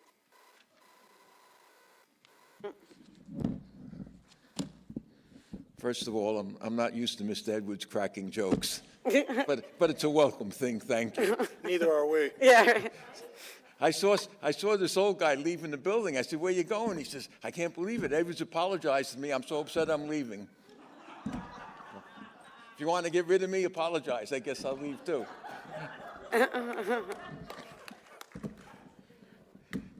Second, it's the second time this week I've seen some of us. I don't know if you're aware the cheerleaders won, what was that, a state championship that your daughter was on? National? National. Okay. All right. Okay. Just for my own curiosity, under CI number 1, 6 of you are going to Atlantic City. Who's paying for that, you or the taxpayers? Right? I'm talking about the meeting, lodgings, and travel. Just for my own information. Number 3, last meeting I mentioned there was one item on the agenda. When I tried to open it, it says open your Google account. Well, number 3 did the same thing again this week. I don't know why. Okay, so number 3 under C&I? Yeah. Okay, that's fine. When I try to open it, I have to open up a Google thing. That's the only item it did. I don't know. Under operations, number 18, it reads like we're paying $185,000 to remove solar panels so we can do warranty work on the roof. Is that actually what's happening? And if so, why do we have to pay if somebody is doing warranty work? Under HR, again, my own curiosity. Yesterday I looked at items 10 and 11, and item 10 is all the tenured teachers. Oh, I go down to the bottom and say, all right, I got 698, and I was doing some salary analysis and everything. I look at the same thing today, and all those numbers are gone. So if today was the first time I looked at that and wanted to know how many tenured teachers we'd have, I'd have to count them. I'm just curious as to why one day those sequential numbers are there, 1 through 698, and the next day they're not there. And the same thing happened with slide 11. I can answer that. Number 25. I know you're not going to answer what it is, but if you can tell me what it is, right? A sidebar agreement between the Brick School District and the BTEA. What is it? What is a sidebar agreement? Sounds like something we do when we're in court. And number 35, I'm guessing you have an agreement with the TWU and Brick Township. Would you tell me what's in there after you vote on it tonight, So if I bring it up at the end of the meeting, you just give it a quick thing? Okay. And the other thing is, there's all sorts of talk tonight and things on the air about the Summer Spark program. So I said, yeah, I don't know what that is. So when I went back to the homepage to try to open it up, and it says people sign in, wouldn't let me. If somebody could just tell me what is the Summer Spark program, and I don't know if my computer, but if parents or somebody's trying to get in there, it wouldn't let me in today. Okay, and that's it. Okay, Dr. Farrell, you want to start? You want to start with number one? Who's paying for the? Yeah, New Jersey school boards, actually, they haven't had it in the last 2 years because of COVID, but it's been in Atlantic City for 50 years. And that's paid by the member districts, as well as other districts for their school board members who are part of that association. And it's a workshop over a few days. I go down myself as superintendent. Some other administrators go down. A lot of them is very worthwhile. I've spoke at them before. I get a lot out of it myself. I think some of it on governance and some of the accredited courses for school board members, and I'm trying to encourage. I know what it is. I just asked who's paying for it. There you go. Yes, district pays for that. For everything, travel, board. I think there's a limit. There's a limit by the state rule per diem, right? Yes. And does the district pay for you to go to? Yes. Okay, so it's all. There's a per diem limit, whatever the state limit. Taxpayers are paying for all of it. Correct. Okay. Number 18, the solar panels, Mr. Edwards. You want to talk on that, on the roof warranty? Yeah, sure. So unfortunately, we have to remove the panels to be able to do warranty work. The roof that the panels are sitting on is leaking. So we have to remove the panels in order to fix it. And then put them back on, of course. Okay, so if I understand what you said, the roof is being repaired under warranty, but in order to fix the roof, we have to pay to have the solar panels removed? I used to think solar panels were great. Now I'm thinking they're not so great. I mean, there's no way that if somebody does a roof and has to come in and warranty work on it, that we can get them to. Well, if you see outside here, we have them in the parking lot now. Pardon me? We have them in the parking lot now. Yeah. So that's another option. Yeah, but I mean, that's great. And I'm parked underneath it so I don't get wet.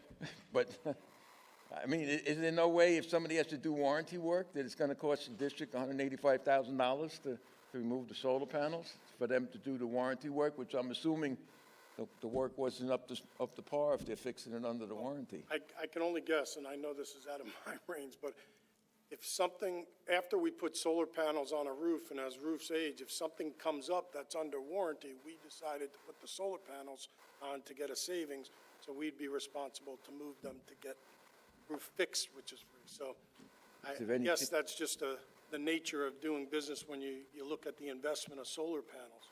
And I'm not one of these guys. $185,000 is a big nut to make up. Hopefully, we've had cost savings and capital improvement savings just in the solar panels alone. Okay. HR. Not the answer. HR, so the HR, this is that year again. Mr. Kleisler, the last few weeks has been under the gun where we renew staff. You'll see a little bit more also in June. Renewing staff, tenured and non-tenured by state statute, usually happens before May 15th to give notice. I don't know the format. If it had a number, I'm sure Mr. Kleisler can give you the exact number, what it was.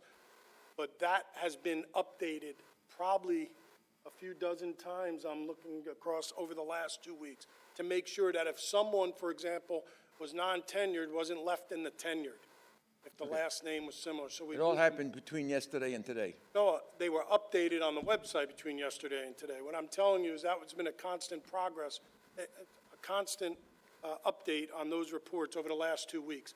I don't know the answer why numbers aren't there. I wouldn't keep numbers anyway because it's alphabetical, but I'm sure Mr. Kleisler can get you the exact numbers so you don't have to count each name individually. Mr. Kleisler, if you'd get that to me, I'll shoot it in. Doesn't make my job any easier when the numbers disappear when I want to go look at things. Yep. It wasn't done for a nefarious reason, just like Doc said. Can't hear you. Sorry about that. Can you hear me now? Okay. It wasn't done for a nefarious reason, just as we're compiling our data in the last upgrade, as we are moving staff members and making sure they're accurate. That column was just removed. I don't normally track it for that purpose, but it was for internal purposes to make sure everybody was included. I'll be glad to get you that number. I know I shouldn't ask this question. Dr. Anderson is smiling. Okay, I can't wait to get We on have it. an online catalog with Spark. We were recognized last year with our Spark program. We given multiple presentations, but I know Dr. Anderson would love I won't go too long, but I did elaborate on the take summer program for you. a good amount of time with my governor's Educator of the Year tribute. My question Sure. really is a very simple one. Is the Spark program something to do with making up of what was lost during COVID? Or It something absolutely helps, yes, because we're using federal monies to extend our school year. It's in essence a summer program for kindergarten through 8th grade. We have the Jump Start program. It helps math, literacy. And we also have our music academy. So we have that. That's a 3-week music program. And we also have art and art immersion and math academies, because we really want to boost our math scores. So it's a program that's offered for about 5 weeks in the summer, and some programs are offered every day. Others are offered twice a week. We also have credit recovery. So yeah, it helps us address some of the issues, the learning loss that occurred or unfinished learning that occurred as a result of COVID. That's the 20% that Dr. Farrell pushed over there? I could do a lot more, but I'll try to refrain from that. Federal money? And also the link, it's Okay. paid for by federal funds and grants, but the link didn't work, probably because that's my fault, because when we posted it, I asked Ross to move it because I wanted to be more prominent. So in moving it, it was operational within minutes. So I'm sorry that you caught it at a bad time. Same thing with my secretary. She had added something and the permission wasn't, she fixed it. By the way, this is like an inquisition, 1 against 15. No. Okay, Okay, and then sidebar. BTA sidebar, when you have a contract with the union and there is a specific piece within the contract that you would like to change, or you'd like to negotiate again for a change, it's called a sidebar. So you're not opening up the whole contract, you're opening up a piece of the contract And when can I find out what that is? after it's voted on. Yeah, when you come back up. Right. Once it's voted on? Okay. And the then same thing with the TWU, same thing afterwards. with the I can't talk TWU. about it until it's Right. approved. Okay, thank you. Thank I'll be you. back with a little more later. Okay. Can't wait. Any other public comment on agenda items? Seeing none, we'll close that. Let me get back up to the top here, sorry. Okay, Dr. Anderson. Thank you, Mrs. Walrab. Under curriculum and instruction, the superintendent recommends that the board approve the following items, 1 through 5. I need a motion and a second. I'll make that motion, Mike. I need a second. Second, Missy? Any board discussion? Seeing none, Mary? Ms. Hafner? Yes. Mr. Blandina? Yes. Ms. Gagliardi? Ms. Parker? Yes. Ms. Bacala? Yes. Ms. Siebert? Yes. Ms. Walrap? Yes. Mr. Edwards, operations. Thank you. Superintendent recommends that the board approve items 1 through 18. I need a motion and a second. Motion, Daisy. Second, Victoria. Any board discussion? Seeing none, Mary? Ms. Hafner? Yes. Mr. Blandina? Yes. Ms. Gagliardi? Abstain, number 6, yes to everything else. Ms. Parker? Abstain, number 6, yes to everything else. Ms. Bacala? Yes. Ms. Siebert? Yes. Ms. Walrap? Abstain on number 5, vendor ID 9402, yes to everything else. Mr. Kleisler, Human Resources. All right. Thank you, Ms. Walrab. Tonight, Superintendent recommends items 1 through 37 for board approval. I need a motion and a second. I'll make the motion, Mike. I'll make the second, Nicole. Any board discussion? Seeing none, Mary? Ms. Hafner? Yes. Mr. Blandina? Yes. Ms. Gagliardi? Yes. Ms. Parker? Yes. Ms. Bacala? Yes. Ms. Siebert? Yes. Ms. Walrab? Yes. Ms. McNamara, Policy and Planning.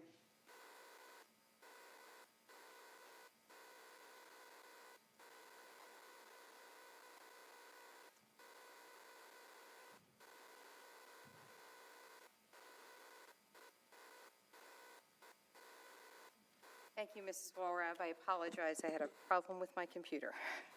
Under Policy and Planning, the Superintendent recommends that the Board approve the following items. 1. I need a motion and a second. Motion, Daisy. Second, Victoria. Any board discussion?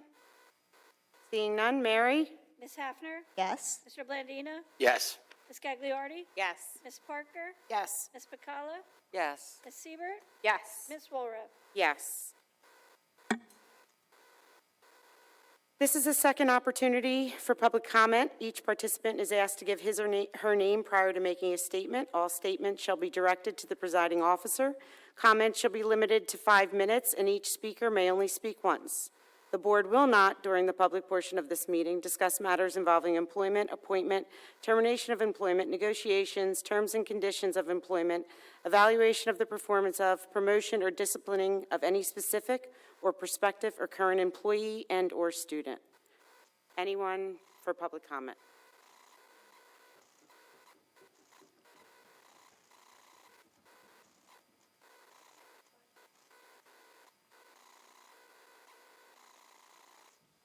Christina Scott, President, TW Local 220, Brick, New Jersey.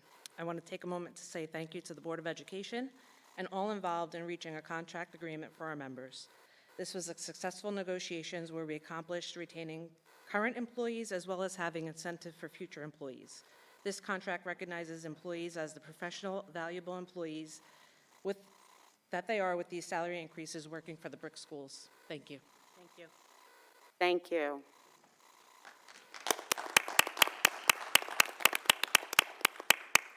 Any other public comment? Yes, Mr.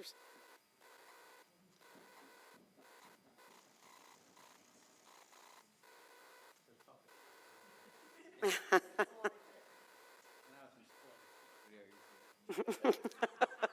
don't want to tell you, I graduated high school at 125 pounds, so. I'm going to read my letter. I voted about a week ago to Dr. Farrell and the Board of Education. I am writing this letter just to continue raising concerns over 2 issues which seems to be pushed by high-ranking officials and some special interest groups. I know we are told certain things aren't taught here in Brick and in New Jersey, but things seem to sneak in around the country, so why not speak out before it happens here? Criticisms have been raised on items pulled from sample curriculum materials that are not in use in New Jersey schools and have not been adopted by any New Jersey school districts. We are told there is much misinformation out there that is not included in any of these guidelines. Now we have a misinformation department within Homeland Security, and that in itself cannot be trusted. So I must continue to at least express my opinion as long as I am allowed. Amid these concerns over the new standards, Governor Murphy told his education department to review them for age-appropriate material, and what we select in the state and Brick should be sent home to the family members, parents, grandparents, caretakers, weeks before any child gets to witness them. The parents should have the right to not only have their child opt out, but should actually have their child opt in if they don't want to teach and advise and discuss these subject matters at home. These matters should be left to the parents and not to some school-hired stranger that the student has only known for months or a couple of years. I know we all hope the decision to implement these rules will be held off for another year, but in reality, they are a travesty to parenting and family life and should not be done and should be done away with immediately, never to see the light of day again. No elementary student should be subjected to the contents that is in the realm of parents and guardians, because one must ask, who is so qualified to know what age appropriate is for another person's child? The other item I do not want to forget is off-hidden, but yet sneakily planted in lesson plans and books distributed in schools and school libraries is critical race theory. Why would anyone want to teach students that they are either privileged or oppressed based on skin color, national origin, or upbringing? We in this country have given so many the opportunities they would have never had anywhere else. I know there are some who try to conceal what they are doing, and others who may try to distract from what they are doing because they realize that with knowledge, honest people do not want the schools to indoctrinate children into their philosophy. The New Jersey Department of Education adopted new health and physical education standards in 2020, and there is much misinformation. But children should be taught reading, writing, and arithmetic and other useful subjects like our teacher's been teaching and got awarded to tonight, and not be teaching some sexual orientation in schools. Who should teach our children about all the life lessons of race relations and opportunities and about sex and sexuality? Should it be the governor or his hand-picked board? Should it be an administrator at a school? Should it be the mayor of some town? Or should it be a parent who gave life to that child? I never said it. John Sluka, 950 Sylvia Court. Sorry about that.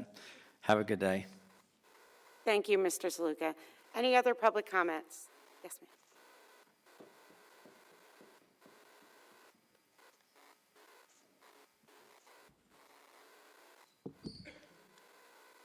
My name is Judy Baker. Good evening. It is not my intent to make people uncomfortable in what I say nor do. I intend to argue other views that differ from mine. It is my intent to have a better understanding as to what the curriculum holds for students here in Brick and to be able to have access to what books and resource materials are being recommended for teaching in the classrooms in regard to the new initiatives being set forth. It is my understanding that the New Jersey law mandates diversity and inclusive instruction in K through 12 grades. This diversity agenda includes race and ethnicity diversity and gender and sexual orientation diversity. It is to promote tolerance and belonging and to expose unconscious biases. And the law also states that it includes religious tolerance. I have concerns about sex, gender, and racial education as it is implemented into the schools, particularly in the elementary age children K through 3rd grades. I am concerned how these mandates will be interpreted and implemented. I have seen several books that I know to have been used in classrooms in New Jersey. Parts of them, in my opinion, have been inappropriate for the suggested age groups, and in one particular case, a grave misrepresentation of the truth. The public comes here to participate in the process because we care about children as much as you all do. Personally, I don't wish to be here fighting for these things I value, but I hope when I come up to voice my concerns that you will listen and take to heart my concerns. Education is held in high regard, as it should be. It can be emotional when it comes to the ways and means of educating youth. We can and should make it a priority to learn to work together when it comes to making schools the most positive experience for every child and an entirely wholesome environment for all children as they go through their school years. I appreciate your commitment to education and thank each of you for your tireless work. I hope you will see that parents and grandparents have legitimate concerns, and I hope we are welcome here to express our concerns and that you will take them under consideration. I will close by asking this. Is there a list of the approved, recommended books for use in the classrooms in implementing the new agendas regarding race, sex education, and gender identity? And if so, is this list readily available to the public? Thank you. Thank you. We stated last month that, first of all, the implementation of this has not begun because it hasn't been put into effect. So that's the first thing. And I'm talking about the family life and health and family life curriculum with the sexual education portion of that. We have local control over any resources that are going to be. Last night's meeting, if you could go back to even my comments and the superintendent's comments, I talked about, if it is to be implemented, what the summer would look like with committees and notifying and communicating to parents, grandparents, guardians of the like about every resource we would be using. So that list is No, we haven't picked, there is You no haven't list. done- There is nothing. There We is haven't nothing. implemented it. So when will this be implemented? Well, I think right now, what we're told it's implementing in the fall, but we're hearing, like I said, that it's going to be postponed. It is totally up to local control as far as resources. I can assure you there will be not only parental input and staff input on the committees with Dr. Anderson. She has a kind of a time frame over the summer to review those resources. Many, as Mr. Sluka stated, he said, many of these sample lessons that he was talking about are not here. And they're definitely not in BRIC, as we said last month. We believe in parental input and grandparent input because we think that involvement helps our environment and helps our students tremendously. So that's important to know when we're talking about parental rights and those things. That's very important to have that open communication. At the same time, as an educator, not a politician, and someone that's concerned with BRIC schools, any specific example with your child, your grandchild, right? Anything, whether it's about any kind of curriculum, should be addressed to the teacher, then to the principal. If you're not satisfied, obviously the central office here, and then again at this board. But sometimes we hear what's happening nationally or statewide, and we kind of extrapolate that to think it's going to happen here, or we get paranoid. We could focus on what's happened here by specific examples. As much as we want parental rights, which we all agree with, your parental opinion with your child opting in or opting out may be different than someone else's. So it's important that you're involved with your child, your grandchild, any student that you have in our district, and you're actively communicating with the teacher and the principal of that building. And then we address them specifically. To just broadly go out and say, this could happen in a year, this may happen in a year. Quite honestly, it's not productive for us getting better. We want to focus on BRIC. That's what I'm paid to do, is to focus on this district. And I know this community, and I understand this community, and I listen to this community every month when they get up and talk, and you are heard. As many of the communities across the county have been heard, to the Department of Ed and the governor's office. Okay, thank you. Thank you. Thank you. Any other public comment? Yes.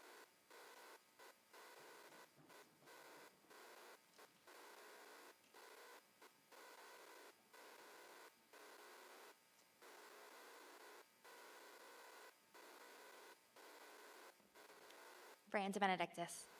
So I want to start out by saying that Dr. Farrell is amazing. Every time I have a question, he answers immediately, and I really appreciate that. So here's another question. I am obviously a parent who is super concerned, and I find that the most effective parent is one that is well educated as to what is happening. And of course, I like my printouts of the NJEA, something that's, I understand that we have control over the books and the curriculum and things like that, but there are certain things that are kind of, this is how it is. These are the mandates. And something that was really concerning to me is the transgender student guidance for school districts. And on the printout, number 7 is the use of facilities. And it says, school districts shall allow a transgender student to use a restroom or locker room based on the student's gender identity. As a mom of a daughter who's going into middle school, there's a huge difference between a 6th grader and an 8th grader. I have seen, as we all have, some of the really concerning things that have happened. If a child identifies as another gender, fine, but it's been misused. And it has been taken advantage of. And if somebody misuses that and takes advantage and happens to do something to another child, that can't be taken back at all. So are we going to allow different genders, no matter what they identify as, in a locker room, in a restroom, with another gender? Or are we going to have a special place for them to go? Because it worries me. Is that your only question? That's my question, is are we going to have a special? Okay, but you don't have any other, that was your. Yeah, that was my question. That was my question, is I was giving examples and of what has happened elsewhere and what is in the NJEA as well. Okay. So my question is, do we have a special place, or are they going to be put in with whatever gender that they identify as? That's my question. I don't want to defer to the board attorney just yet, but I will tell you that there is law with that. In many instances, there's common bathrooms as far as nurse's room, office for that. That is choice because it's a very personal choice to all students. But there is statute out there, I'll defer to Mr. Montenegro, that says that is the case. That for a student that identifies as a certain role, and they choose not to use a nurse's office restroom or another restroom, that is their right. Mr. Montenegro can expound. On that is Dr. Farrell's accurate in what he stated about the law, as well as the guidance from the Department of Ed. So it's not mandatory. It's something that when somebody identifies, it's discussed as part of the overall program. Some will choose to use a separate bathroom, nurse's bathroom, a separate bathroom. If you look in that guidance, it also talks about, to the extent anyone else is uncomfortable, they also would have the equal opportunity to use an alternative, either changing area or bathroom. Right. So that's how kind of balance the two. So what are we going to do when the line for that separate restroom becomes so long? Because there's usually, if they're going to a nurse, it's one restroom. Anything's possible. I can't tell you it couldn't happen. I will tell you this, those guidance documents that you're talking about, the law that implemented that came out in 2017. The guidance came out early in 2018. We haven't had that issue in the 4 to 5 years since it's existed. Okay. Thank you. Thank you. Any other public comments? Mr. Finelli.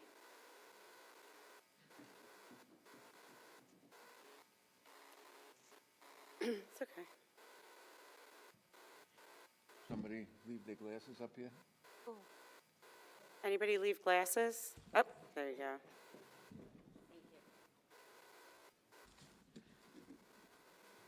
Sidebar first. Okay, sidebar. So there were two things that we went through with the that were on the BTEA. One was a sidebar that allowed us to increase the occupational therapists, physical therapists, and speech therapists during the summer hours from $49 an hour to $62 an hour. Currently, we're spending $75 an hour through an outside group that hires them for us. So that was a savings to the district. The other sidebar in there was we also, for summer hours, increased, starting in 2023, by $2 an hour for our teachers and our paras, going from $19 an hour to $21 an hour and $49 to $51 an hour, also just to stay competitive in the area to keep the teachers in. Something the board wanted or the union wanted? It was something that the board wanted, and it was in the best interest of the district. Okay. And TWU? TWU, crazy contract. I'm going to explain it the best way I can. You're probably going to have to read it to really understand it, because TWU for years was, it was a union that by the time we really got in there and looked at the contract, it was a bit of a mess. We had a lot of people within that union that were making way below, below minimum wage, and minimum wage has just come up. And by that, I'm saying $10, $11 an hour. So we didn't do the typical contract in the first year. What we did was we looked at how we might be able to go about and increase those starting salaries because we were going to have to, because you have to bring them up above minimum wage by law. So what we did was we went in there and, but in doing that, you also had people that were in the district for a very long time. I mean, we do have people that have been in our district. Some of them were 40 years, 43 years, 20 years, 25 years. So while their first increase to above minimum wage was the biggest increase that they had gotten, and they had worked here so long, how could we separate them from new employees that were coming in and, make sure that they felt valued within the district? So what we did in year one was we gave a $20 a year. We raised those salaries, and we brought anyone that was under those salaries up. Some people were, some people weren't. In order to put a little separation between the new people coming in and the people that had been with the district for a long time, what we did was we gave $20 a year, multiplied by the number of the years that they were in. And basically what we did was we ensured that everyone got a minimum of a $400 increase. So some people made out better than others. As far as percentages, I can't tell you that because that's how we worked that, okay? And then from there, we went into year 2, 3, and 4, and we gave them percentages, and that was 7%, 7.5%, and 6%. Even through doing all of this, we're competitive. We're now competitive. We've had members within the TWU who are thinking about retiring, rescind their retirements, and decide that they wanted to stay with the district. And while we are still, we're not the highest, believe it or not, even with the numbers that you're hearing, because you have to remember this was a union that salaries were low, under minimum wage, $10, $11 an hour in some cases. We're at least now competitive. We have, and quite honestly, at the end of this, looking at the numbers, they're being paid like the professionals that they are, because they are professionals and they should be earning a decent wage. And it took a lot of time to get to where this contract was prior to us going in and negotiating this, and it's going to take us a little time getting out, but this was a good and fair contract for all involved. It fixed a lot of years of really underpaid staff members that are here, and it showed gratitude and appreciation for a group of individuals that we could not function without. They may not be in the classroom, but without them, the district doesn't run. Yeah. And they deserve to be treated as such, and that's what this contract does. You didn't have to do that much. You didn't have to do that much selling. Well, I just wanted to make sure you understood, because you usually get upset when we spend money, but this was well spent. No, I don't always get upset. We're talking basically the bus drivers, correctly? Well, it's bus drivers, it's cafeteria workers, it's secretaries, okay. It's maintenance workers, it's custodial workers. I mean, that's, our TWU is not like everybody else's TWU. We have a gamut of, It got 7, 6, and 6. 7, 7.5, and 6 were the last 3 years. The first year, we did the, we had to move their salaries up to be more competitive, as well as we gave them money towards their years of service, so we could make them. On the bus drivers. How much are we paying bus drivers right now? Yeah, give me a number for bus drivers. No, we're at 20, we're at 26 bus drivers. I'm sorry, 24. Currently we're paying 17. Huh? Currently we're paying 17. I know what you're paying. Yeah. And now we've gone up to 24, yes. You might not believe this is coming from my mouth, but is that going to be enough? Well, let me tell you, here's... Yeah, and that's why listen, again, this was a group of people that worked with us, understanding that it took time to get where they were, and they didn't want to cripple the district. They understood the financial restraints that we're in, especially this being a big year. And there are people within this union that agreed, and it passed well.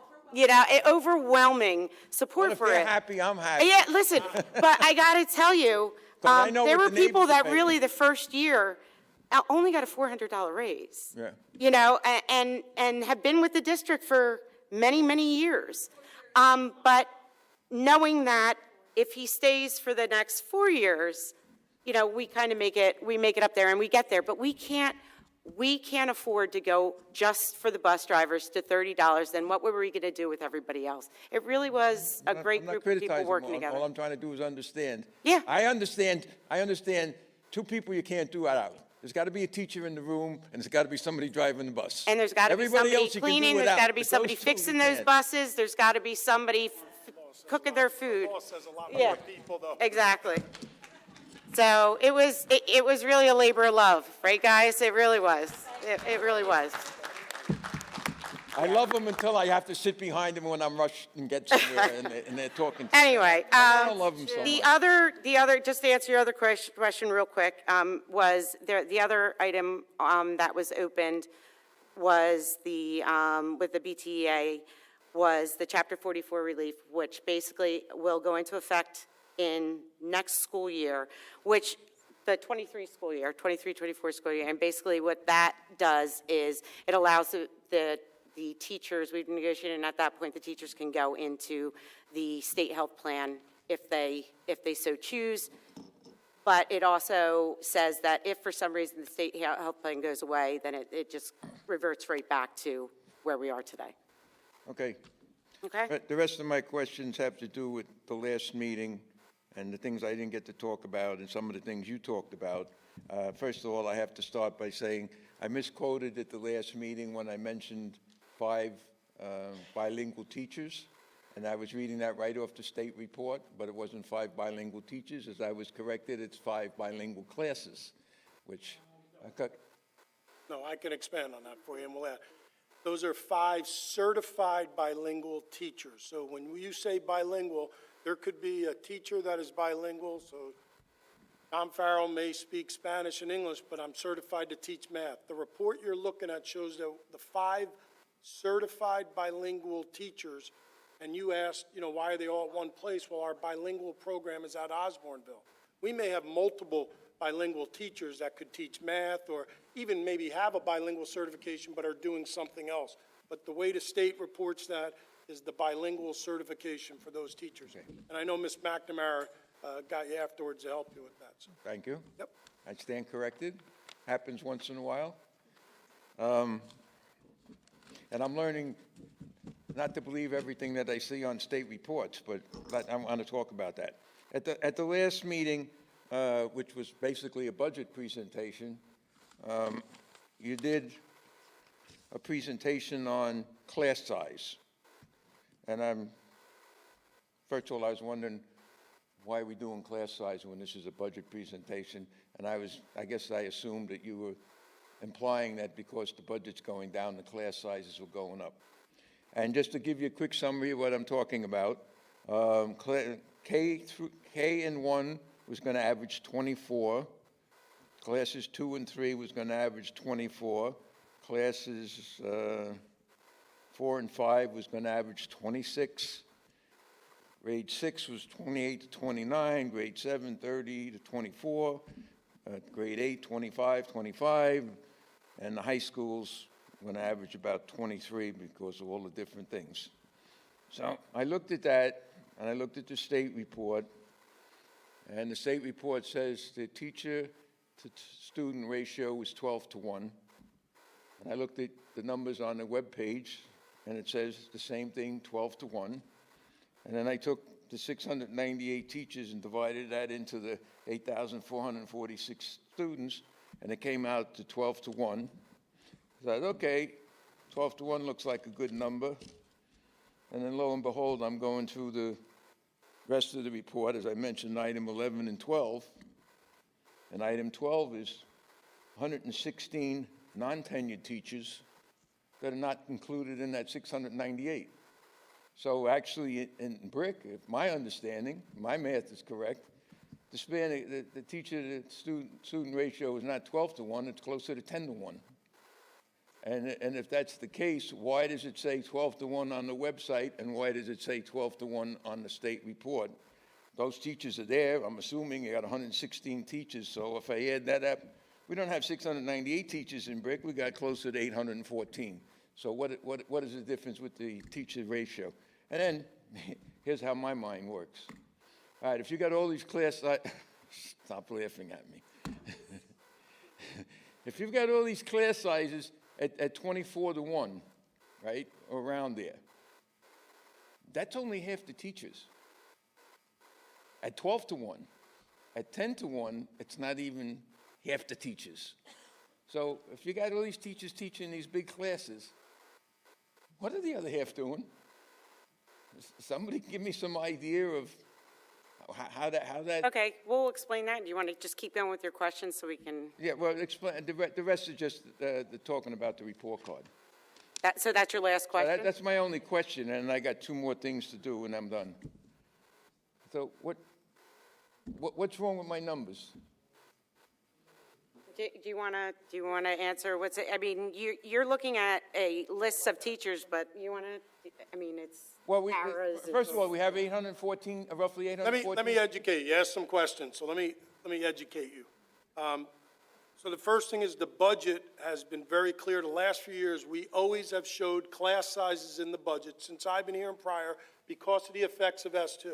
I was very clear in my budget presentation, and you can look at class sizes would have been, if we didn't add sections, 37 in grade 5 in Lanesville, 35 and 34 in Osborneville, 34 in Emma Havens in grade 2, 31 or 32 was another one. So we added 5 sections on the elementary level so that there's no classes with an average class size on the elementary level, which was our budget priority. So that's why we showed you the class sizes. Not to say that it was because of money. We were showing you our priority was to utilize resources to reduce the class size in elementary level. That affects a lot of things, whether it's discipline, a lot of things that happen on the elementary level. So we did that, and there's only one building with one grade that has an average class size of 30. So there's none over 30 anymore. Everybody's below, which is what you said. That has not been the case from this year prior. This next year will be the first time we have that. By law in kindergarten, you can't have more than 25, or you have to add at least an aide once you hit 26 in kindergarten. Know that, being married to a kindergarten teacher, I hear that often. When they're maxed at 25, how hard it is to handle 25 5-year-olds by yourself. The ratio 12 to 1 is correct. I don't know what numbers, so I'm not going to get into a mathematical, but I want you to understand that there are aides in class support and a lot of other classes, whether it's classified or special education, that sometimes could have 2 or more adults in that classroom because of state law. Whether it's someone that has a one-on-one or whether it's an in-class support teacher that works on the IEPs and accommodations of the students and a gen ed student. So when you just do the math and say, and I'm doing this because I know when you look at the report card, like you said, you take the numbers for face value, but there's so much more to that. Our student to teacher ratio, when you look at all the different things, whether they're counted as a para, whether they're counted under a certification, is 12 to 1. Our class sizes are not low. Where I came from, the districts I came, and you start working over 20 in those lower grades, boy, parents were coming to board meetings like, hey, we got, 25 in a second grade classroom. Now, the second thing I'm going to say to you is I feel strongly, and I will tell you, there's so many studies out there, Mr. Finelli, have at it, that class size on the elementary level contributes to a whole thing of less discipline, better student connectedness, and better performance. And you're talking about the first tested grades, especially grades 3 through 5. So our budget priority was to reduce class sizes on the elementary level by reallocating human resources. That is why it was included in the budget. It was included in the budget the last few years, even prior to me to show the effects of S2. I wanted to show the effects of reallocating some teachers to get those class sizes down. So that is why we had it in the budget presentation. Okay. Let me just say, you haven't convinced me of one thing here, all right? You got X amount of students, and I'm using your number, 8,446, which is probably a little Finelli, higher. if I may. Let me finish. And you've got 814 teachers, not 698, 800. You're shaking your head. They're no. not all Where are these 116 non-tenured teachers? Mr. Finelli, part of the teachers, so do you want to just? May I? Mr. Finelli, in the teacher, both tenure and non-tenured listing are counselors, nurses, OT, PT, speech. There's a child study team members. They're all considered teachers. So it's not just the teacher in the classroom. In addition to which, as Dr. Farrell mentioned, and as I said in my presentation, we are under state regulations as a public school system to only put a certain number of students in certain classes where they need to receive services that are more targeted to assist them in growing both academically, socially, and emotionally. So that listing of teachers is not just teachers, it's our support, our educational support staff as well. I hope that helps. So when it says teachers, it's not really teachers. It is, well, they're under the teacher contract, they're under the teacher certification program, so they're listed as teachers, but they're guidance counselors and social workers and child study team members and speech therapists and occupational therapists and physical therapists, all of the folks who, in a learning community, support every child and each child in their growth academically, socially, and emotionally. Okay. Just one other comment, Dr. Farrell. You talked about 2 people in a room. I'm assuming that's why you have 159 teachers' aides on top of those other numbers. Okay? No, the 2 teachers in a room, occasionally when you have an in-class support situation, you have to have 2 teachers in a room, a regular education teacher as well as a special education teacher to support the students in that classroom. In addition to which you would have, there is a list of teacher aides on the agenda as well. There may be a need to have a teacher aide with those students. So I did say the budget, we did increase our aides because they're very important, but they're not teachers. They're, as I said 2 minutes ago, there are in-class support teachers that work with IEPs by law. An IEP is a legal contract. That in-class support teacher works with those classified students with a gen ed teacher in our inclusion classes. Not our self-contained, where we have multiple teachers in a room. So that's very different than paras. We also have paraprofessionals. So the student-to-teacher ratio, the 12 to 1, how do you come up with that number? How do you differentiate? How do you come up and say, we got this many teachers? And how do you So do the state, I don't know the state formula, but it's been 12 to 1 and will be staying 12 to 1 because we are one of the most, when you look at our class sizes comparative to other districts, we're still higher. So our teacher-to-student ratio by the state formula will stay the same, I am told. But I don't know the answer on how it's actually you calculated. give them the number, or they give it to No, you? we give them a bunch of numbers, but they create that ratio. So it may include some things that I'm not aware of, but I'll find out for you. But that has been the same. In comparative, like I said, to many other districts, our 12 to 1 ratio is actually higher. I have 2 more things about the report card. You're going to allow me to continue? Well, your 5 minutes is up, and we went way over it. So can we do that? Aren't you, you're doing something on the report card at some point, aren't we?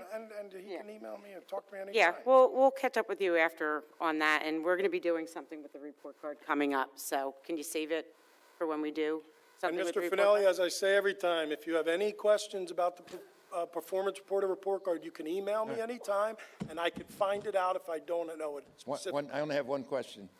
I want a copy of the latest demographic report. Am I going to have to put an Oprah request in? We're almost there. We're almost there, and it's going to be going up. We're going to look at it at one more strategic planning committee meeting, and then it's going to go public. So we're almost there. Give us another month. Thank you. I'll hold you to it. Any other public comments?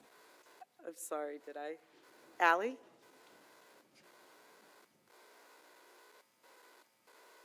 I always feel like I ran a marathon with you, Mr. Finale. I swear to God. I said I always feel like I ran a marathon after you're done. Oh, my goodness. Ally. Hello, Ally Kennedy. First of all, I want to say thank you, and thank you to our bus drivers. I drive 4 or 5 girls home from soccer practice once a week. I don't know how they drive a whole bus worth, so whatever they want is worth it and then some. Well, wait, Matt, you have more than bus drivers behind you. Well, right, but everyone, but thank Everyone, yes. Thank you. I bet. Okay, so I was not able to attend last month's meeting because I was homesick, not COVID sick, just regular old pre-2020 sick. I did watch on the TV, though, with my jaw on the floor for the most part. First of all, I just want to say that I agree with Mr. Finelli about the budget presentation, and I would appreciate if it were a separate comment section so that we can hear the budget and then we have a full 5 minutes, because I do like his questions and things like that. So, secondly, when we have people speak from the audience, when we're at home, we can't hear. So unless they're here at the microphone, when there's like back and forth happening, we can't hear when we're home, and I miss that part. So just wanted to give that little bit of feedback, sorry. But mostly, I would like to use my time here to speak about the incredible experience my children receive while in the care of Brick Schools. I see on social media all the talk about a sex ed curriculum. I have heard at every single Board of Education meeting that Brick does not participate in these crazy lessons that we're seeing online, and thank you for that. There are some seriously crazy lessons out there, but the keyboard warriors don't want to hear that they are not being used here. They don't want to attend our Board of Education meetings, because if they did, they wouldn't have the opportunity to hear that our leadership can explain what we do teach, and most importantly, where to find our curriculum that's posted on our website. My children are in 6th and 8th grade. If you ask them, these are real fun years for health class. I think back to my middle school years in health class, the birds and the bees. It's a normal thing for kids to learn in school. I mean, at my pediatrician's office, they have all sorts of fun diagrams on the wall. We want our children to hear about sex ed from trusted adults. Personally, I'd rather they hear about it from their health teacher than from Johnny, who did his own research God knows where. Better yet, do I want them to hear it from me? Of course I do. So you know what? I have open dialogue with my kids. Nothing is off the table. I think there's a massive misconception out there as to what they are teaching in our classrooms. There is no demonstration in health class. No one is showing anyone how A meets B. No one is talking about how A meets A or B meets B. Not in my kids' classes anyway, and not in any of my friends' kids' classes. I'm certain that on the elementary level, these kids are not being taught any of that. I'm sure whoever these keyboard warriors are think that they are, I'm not sure who these keyboard warriors think they are actually teaching in our district. We have the best of the best. Many of our teachers are parents and grandparents. We all know they didn't go into their profession for the paycheck. They are the teachers because they love the children, and they care about our kids, and they are going to do right by our kids. Do you really think that they want to be teaching the things that we're seeing online? Not one teacher that I've talked to does. Everyone needs to just take a deep breath and have faith in our administration. Okay, enough with the sex ed thing. So one thing that is changing is the way that our books are defining family. Back in the day, there was a mom, a dad, a son, a daughter, a dog, and a picket fence. Today's family definition is a little different. Some homes have mom and mom. Some have dad and dad. Even the Kardashians had dad, who's now mom. So if a word problem mentions Johnny's moms or Katie's dads, is this really such a bad thing? Our kids don't even know the difference. Or last month, Dr. Farrell gave the example that a word problem may say, Johnny's dad cooked dinner and mommy went to Home Depot. It's 2022. This happens. There was so much hate in the room, it made my skin crawl. I have no issue with my kids learning about different families or a high-level breeze through on the birds and the bees. But you know what I don't want them to learn? That everyone is the same, that one person is better than another. We all bleed red. We are all cut from the same cloth. We are all human beings. Black, white, purple, orange, male, female, transsexual, gay, straight, both, none. I want my kids to accept all people. I know that the number one thing my children have learned in Brick schools is kindness and compassion. Our family has been blessed with incredible teachers who teach my children that it's okay to be different. I want my children to learn that some closed-minded people who are only there to spew hate, and that those people need love in their life. Maybe they're lonely. Maybe they've fallen on hard times and their heart is sad. There was a lot of Bible verse quoting going on last month, so I wanted to share this verse with the people that need to hear it. I need you to wrap it up. I am. The second commandment is this: you shall love your neighbor as yourself. There's no other commandment greater than these. So in closing, I'd like the board to know and the administration to know that I appreciate you. I appreciate the teachers that make an impact on my children's lives. I understand the obstacles that you have daily due to crazy government regulations. I'm speaking on behalf of some of my friends who are honestly afraid to get up and speak because they don't want to have a target on their back to people in our community. That is so sad that a parent wants to share that their children are happy and thriving, but they feel they're afraid. I want the people in the room with the hate in their heart to know that my family will pray for you. I really need you to We pray that wrap you'll it up. find your I'm way out of the sorry. crazy darkness that's overcoming you and that you will find peace with yourself. Most importantly, I want my kids and all other kids of Brick Thank schools you. to know that your parents and community members out there who see you and love you just the way you are. Thank you for my extra time. Thank you for your comments. Any other public comments?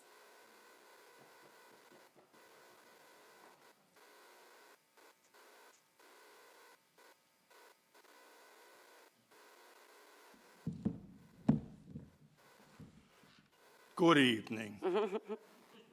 And it is a good evening. I was very pleased to see the teachers. Could you please state your name and?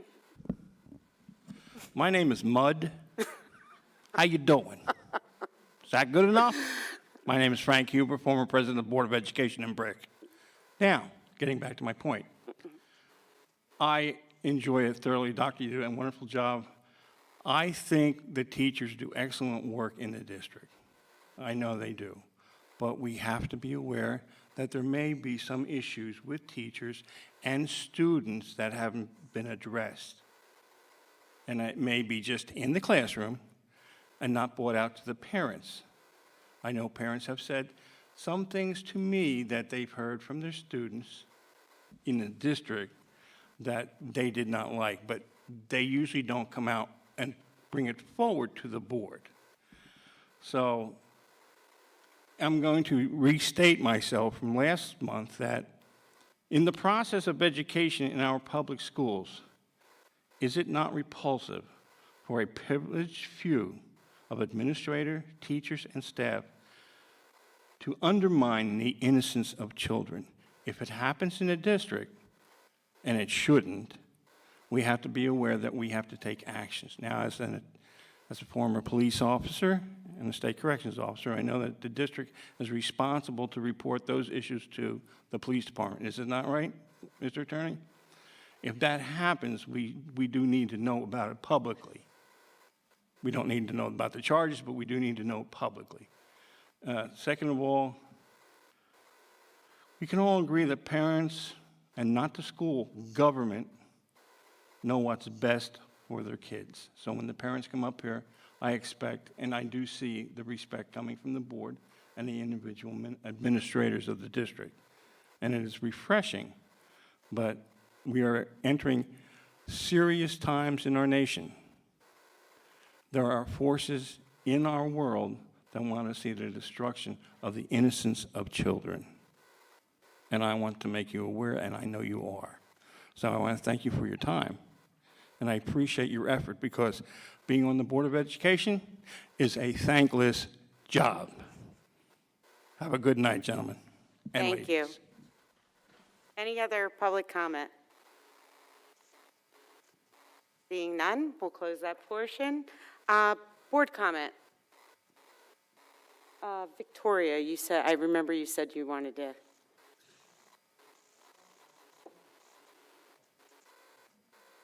Turn your mic on. I'm sorry. I just want to say congratulations to all the award recipients this evening. I'm so grateful for their shining example. And for all those that bring it 110% every day and didn't get the award this year, I'm grateful for them also. I am very proud of the innovative programs and student opportunities that we have highlighted in our district.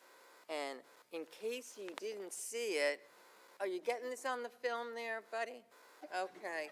In case you didn't see it, the cover of the Brick Times says, "Students grow sustainable food with in-class garden."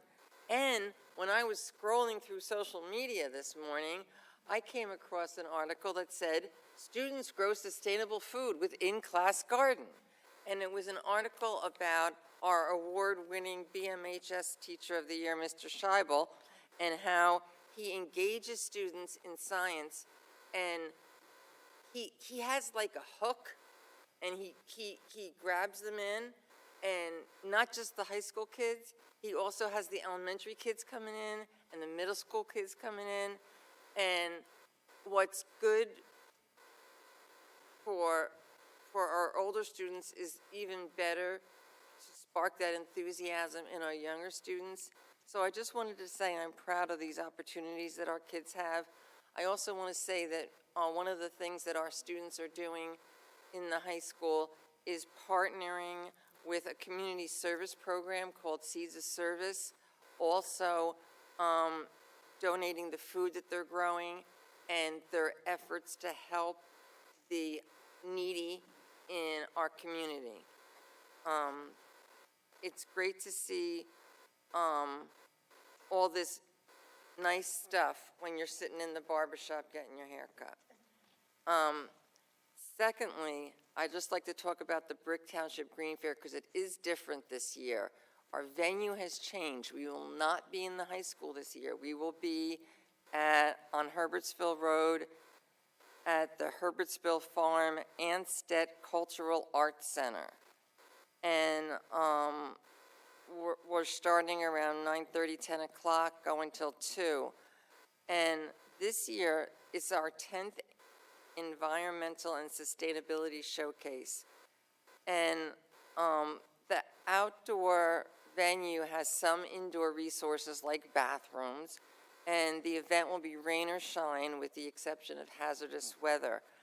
A number of what the focus is on for the Green Fair is businesses and organizations and our schools which promote or foster community sustainability, conservation, stewardship, reduced consumption, or green effects, environmental and locally produced services and products. Our kids are going to be out there, and they're going to have a table, and they're going to want to engage you in what they've learned because their enthusiasm is overflowing. So I hope to see many parents come out for this. It's the Saturday before Memorial Day weekend. And I just want to thank all the people in the district, including our science supervisor, Ms. Jen Lane, and our director of curriculum and special services who make these opportunities for our children available. And just imagine how these kids feel coming out, showing you how to make soap or hand sanitizer or grow a plant with no soil.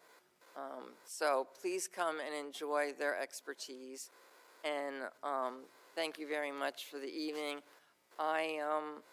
I look forward to the next couple of weeks where our students showcase their talents and their academic prowess with band concerts, choir performances, and student awards for their great accomplishments for how hard they've worked, especially considering the last couple of years of the COVID pandemic. Thank you for listening. Thank you, Victoria. I'm excited about all the pretty dresses and tuxedos that they're wearing. I love to see the kids' pictures all dressed up. Any other board? Daisy. Good evening. I just want to say, I say this every year, that this is my favorite meeting of the year. This award ceremony is way better than any award show you can watch on TV. And that Brick really does have the best teachers and support staff. So congratulations to all of our award recipients. And also thank you and best wishes to all of our retirees. We appreciate all that you have done for our district. And congratulations to all of our new hires. Welcome to Brick Schools. And before spring break, I had the privilege to watch the first play at Lake Riv since COVID struck. Mrs. Perdinia, I might be mispronouncing her name, so I am sorry, made her director debut with a show with a powerful message, The Jungle Book. I believe she said that she had a cast and crew, including some alumni students, with over 100 students total. That, in and of itself, is quite an undertaking. The set and props, which were mostly made out of recycled items, were visually awesome. The student actors were incredible, and the crew put on a fantastic show. I learned that the encore teachers at Lake Riv and their classes worked together to put on this play. Getting almost the entire school involved in an aspect of the show really bonded their school community, so I thought that was really excellent. I hadn't been to the Freehold Mall in almost 2 years. However, during spring break, my daughter and her friend wanted to go shopping. As I walked around by myself, because I'm not cool enough to walk around or be seen with my 14-year-old daughter, I was pleasantly surprised to see Brick Memorial's art students and their teacher, Mrs. Harzer, painting elaborate and beautiful murals. Great job to the students and their teacher for creating art over their spring break. And finally, I was able to watch Mamma Mia at Brick Memorial, I think it was 2 weeks ago. I had to use all of my self-control to not get up and start dancing in that first act. I did, however, dance and sing in my seat. Again, glad my kids weren't with me because they would have been horrified by that. But I did stay there until they invited the audience to dance towards the end of the show. I was so blown away by this performance. I wish I was able to see it again. The directors, Ms. O'Brien and Dr. Fitzgerald, the advisors, volunteers, cast and crew were absolutely amazing. I'm beyond impressed with the talent and enthusiasm of everyone involved. I love seeing how much the drama club has grown at Brick Memorial over the years. This show was Broadway caliber. Their sold-out shows and standing ovations were a testament to all those who were involved. Bravo. And just as we were saying, it is prom season for our juniors and seniors, and I hope that the Brick Memorial juniors are enjoying themselves tonight. They deserve a fun night out. And for the students going to the upcoming proms, have a great time and stay safe. And same thing, I can't wait to see all of their beautiful photos. So thank you. Thank you, Daisy. Anyone else? Mike? Yeah. Again, I'd just like to congratulate.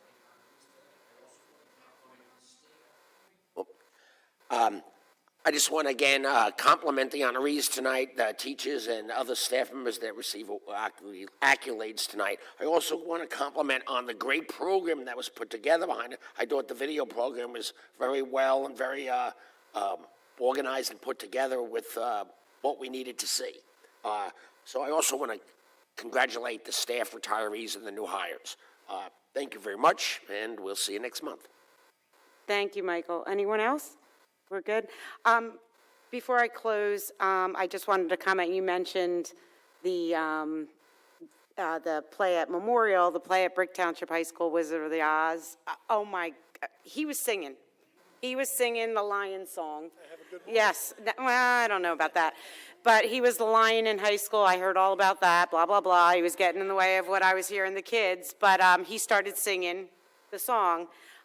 It was fantastic. The scenes, the kids that when the tornado came, that the way they were flying, it was probably the best play I've ever seen at Brick Township High School. I mean, phenomenal. The kids were Dorothy, her voice was gorgeous. But yeah, I also went, and that was really amazing too. But we have some really talented kids in the district, and it was a really fun. They were really fun shows. So congratulations to Brick Township also on their amazing play. One other thing, sir, to your comments is no parent should ever feel hesitant or ashamed or, concerned, or I hear a lot, well, I don't want to get the teacher in trouble. You're not going to get anybody in trouble by sharing your feelings and your thoughts about how your child is being educated, what they're reading, what they're learning, asking questions. You will never get anybody in trouble. As a parent, you have a right to, at any point, contact your teacher, your school principal, and ask for syllabus, what they're reading. If you don't like something, have that conversation. You can always ask, I don't like that book. Can she read or he read something else? Communication with your teacher and your building principal and anybody else that your child comes in contact with is absolutely 110% your parental right, and you have a right to that information that you need or want on your child. So please do not hesitate. That's the way we all learn. That's the way we support and help our children. That's the way we make sure we all know what's going on. And BRIC is real. I have never once had a problem before being a board member or now at asking my children's teachers about anything that they were doing in class. So please, I encourage you, communicate with your teachers if you have any concerns with anything that you think may be going on in their classroom or anything that they're going to be studying. So with that, May 30th is Memorial Day. School will be closed. June 14th is our next regular meeting, which will be back at the VDC. I'm sorry. And then June 21st, middle school, 8th grade promotion, Veterans Memorial will be at 4 o'clock. Lake Riviera will follow at 6 o'clock. June 22nd, we have our high school graduations. Brick Memorial will be at 3:30 p.m. Brick Township High School will be at 6 p.m. Can I get a motion and a second for adjournment? I'll make that motion, Michael. Second, Daisy. Mary? Ms. Hafner? Yes. Mr. Blandina? Yes. Ms. Gagliardi? She had to leave. Okay. Ms. Parker? Yes. Ms. Bacala? Ms. Siebert? Yes. Ms. Walrab?